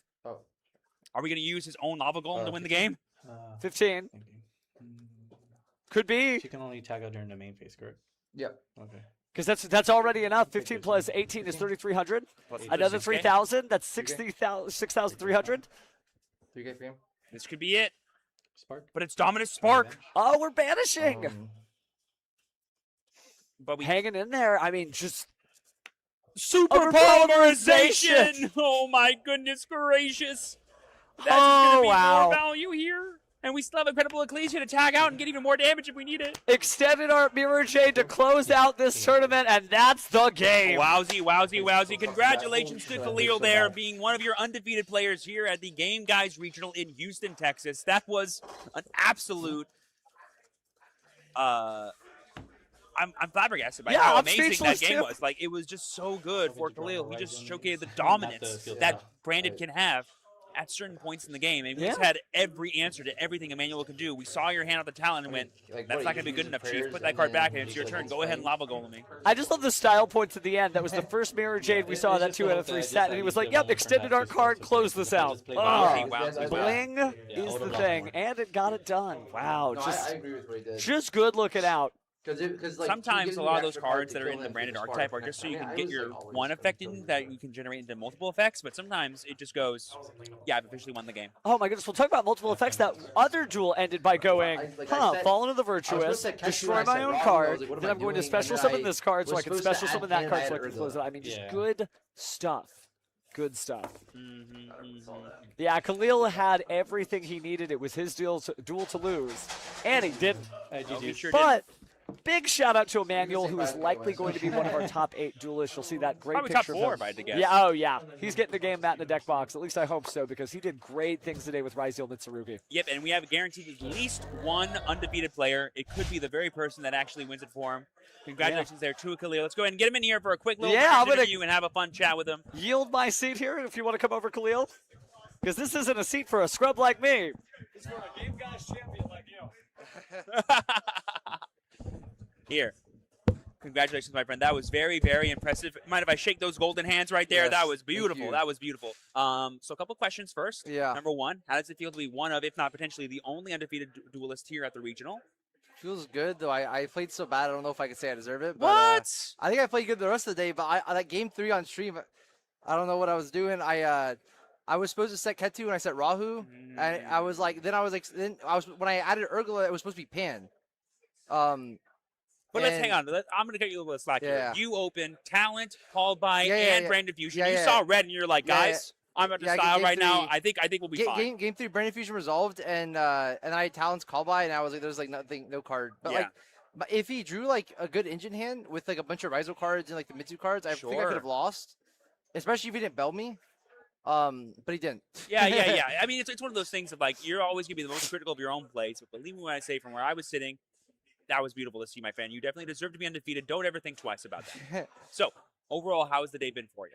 It was really fun. I played a bunch of different decks. I was surprised to play. I Yeah. played Rizal Mitsu at 7-0. There you go. Which is not. Otherwise, I played like a few branded, obviously. I didn't play a single cool tune, which Wow. which I would say is one of my worst matchups. So maybe why I'm here. Hey, I respect it. So, overall, what made you want to switch over? Or I'm assuming you switched over to branded Draco Tail versus a regular branded deck or something else you were on. So I was playing branded. Basically, I played in Dragon Tail like all of the season was legal. So Love it. since Josh. And then I dropped the deck, like, I started testing and playing with Brandon right before the ban list because I was, like, interested in the deck. Yep. And then this Spark was coming out with a cool card, which I don't even play in my branded deck now. Not this one, but, like, branded regular. Of course. But I was interested in it, and then the ban list came, and I was like, wow, Dragotail's dead. Well, that's what everyone was saying. And everyone said that, and then Jesse was like, well, I wish when I've got fun, and I'll bring it to the YCS, and he won. And I was like, okay, well, if Jesse can do it, why can't I bring it to an event and win? Especially like when there is still legitimate arguments to playing the Draco Tail engine in general, especially with all this branded running around. Like, it Yes. gives you an actual edge in the quote-unquote mirror match. Yeah, so against like the branded people I played, like having the Draco Tail cards like just decimated them. Like Oh, the yeah. stings, the flames, like they're just like in that matchup, it's so hard for them to do anything. But like you have a slightly worse cool tune matchup because you add like a bunch of one-of cards into your deck for like for Q and everything, and then also like the Draco Tail cards themselves aren't very good. Like a lot of the strength of the Draco Tail cards against cool tune is like you get to use your Pan and Urgla, and then like they can't really like directly respond to them, and then Zalin just says like whatever. That's right. And then they have all negates, so like you really need your fusion spells to resolve. Yeah, it turns out chain blocking against cool tunes is actually a detriment to you. Yeah. So you have like sometimes you just don't even use some of your effects in the graveyard because like you need your one effect to resolve. But yeah, hey, it's worked out. You're undefeated right now. You have as best a shot as possible to win the entire Yeah. thing. How would it feel, especially given the quality of players that normally attend this event? I mean, some of the best to ever do it are here, Yeah. and you're potentially on top of all of them right now. It feels good. Like I said, I think I played really sloppy, especially game 3. Game 2, I think might have been winnable too. The only problem is him not chaining the trap card made it really awkward. Right. Because if he chained the trap card, he wouldn't be able to use the graveyard effect of the trap card. That's right. And I was I wanted to use the Fertile and Virtuous to destroy the Futsu, but since he didn't use the trap card, if I did that, he could just bring the Futsu back anyway. That's correct. But I had like a Lightning Storm stuck in my hand. So I should have tried to Fallen and Virtuous the Detonator, and then hope he pops my Magnemite, and then protects, and then. But I think without my Thruster resolving, there was no way I could really win. Yeah, and there's probably a line you're trying to go for where you can like pull off a dragon that devours the dogma play, but doing that in front of Detonator is so yeah. tough.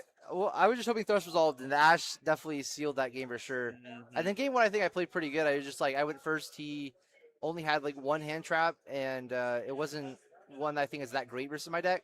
Yeah. Because like you remove my monsters, but like none of my interruptions really the monsters. It's all like the back row, the hand effects, the graveyard effects. Yeah, like stopping your material after you've already resolved the fusion summon is way less important than stopping the first fusion summon. Yeah.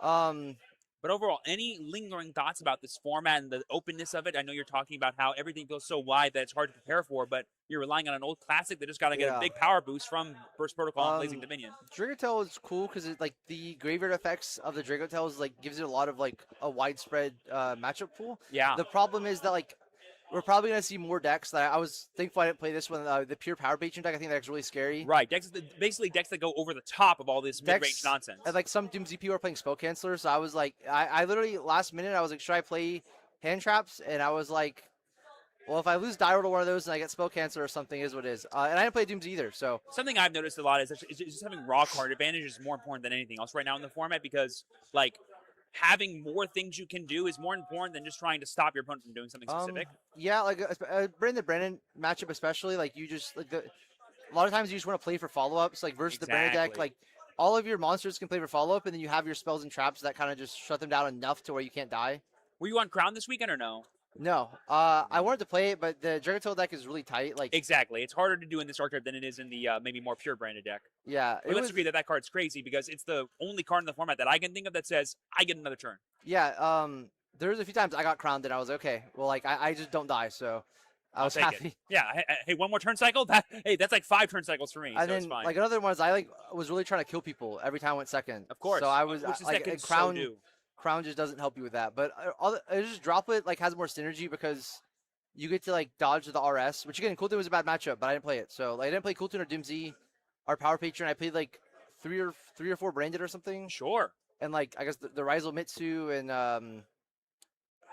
I don't know what else I played. It's kind of like a blur. Like this event has felt really fast, and I'm sure for a lot of players out here. But like all the actions you have to take as a branded Dragontail player, I'm sure is making it feel a lot longer than it needs to be. So no worries on remembering everything. But I will say this: if you end up getting that first place at the end of this, you're gonna remember that for a good long time. Yeah, I got 2 questions for you, not to get your hopes up, because I have no idea what the records are of people out there. But what I will say is, let's say you are the one that comes home the champion. What's the first thing you're doing when you're leaving? And then afterwards, what are the shout outs you want to give to everyone watching at home? Probably gonna go eat. I'm really hungry. Heck yeah. There was Houston and Game Guys like the best because they always get food trucks to come over here. Hell yeah. And we have the food court, so we had a lunch, but it was kind of quick because they took a while at the food court. But otherwise, my shout outs to my girlfriend Laura over there, and like everyone from Lafayette in Louisiana. Let's go. James, Jack, even Owen over there. The rest of them, they're not here, so it don't matter. And then Eric and Megan who rode with. Awesome. Well, congratulations again, my friend. Hope those standings work out for you. You played like an absolute master. Don't ever think otherwise. And have a good one, okay? And good luck representing us in the NA, okay? Hopefully. Later, my friend. Big ups there to Kalir being one of the only undefeated players here at the regional in Houston. Potentially going to be your winner of the entire event. And wowsy, wowsy, wowsy. Leave it to someone like Khalil after you win and continue going undefeated to instantly go, guys, I could have played better. Guys, I could have played better. No, you did great. A true duelist. You deserve to be here. Believe me when I say this. If I opened that exact hand, I would stop thinking as well and go, my deck had my back today. Let's go. It's one of those things. The best way I could say it is only a duelist recognizes that their own cards are near mint. In the sense that you're always like, my gameplay could have been better. I could have done this. That's Nix. That's Scratch. He's right. Enjoy the win while you have it, Khalil. This was a good day. And speaking of great days, thank you guys so much for joining us because everything we duel for you. And I mean, this broadcast production, which is not just the two of us just pressing buttons, there's a lot of people that either work hard or spend a lot of money to make this stream work the way that it does. And we appreciate it because there's not a lot of regionals that do this. No. There's not a lot of regionals that do this. Because it's very, very hard. So again, huge shout out to the game guys for putting on an amazing show as well as an amazing event. And of course, to Cafe Combini for keeping me and him well caffeinated and energized. But you know what's about to happen. So the top 8 will not be announced for a little bit, and it's going to be announced on the website. Yes. So you'll have to be continued to figure out what Khalil is going to do. See all these social media channels that have been going across. I mean, you can obviously follow us, but when we close things out, you'll see the Game Guys stream. You can find them everywhere from Facebook, YouTube, Instagram, etc. And on those socials, they'll post some great pictures. Thanks to Maverick, the social media guy who has been handling all this stuff. Really good work, by the way, fam. And you'll get to find out who the top 8 is, what the standings are, who got the coveted blue deck boxes, the game mats, etc. But you have to check the social media channels. So what are you going to do, chat? What are you going to do? Don't make me come over there. I might be able to have some magic. Jokes aside, though, we really appreciate it. It's just been a solid good time. What a week. It's always a pleasure being here, and I cannot wait to be here again. So make sure you guys click like, click subscribe so you don't miss out on the next one. All right, duelists, you know what time it is. You don't have to go home, but you are all free now. See ya.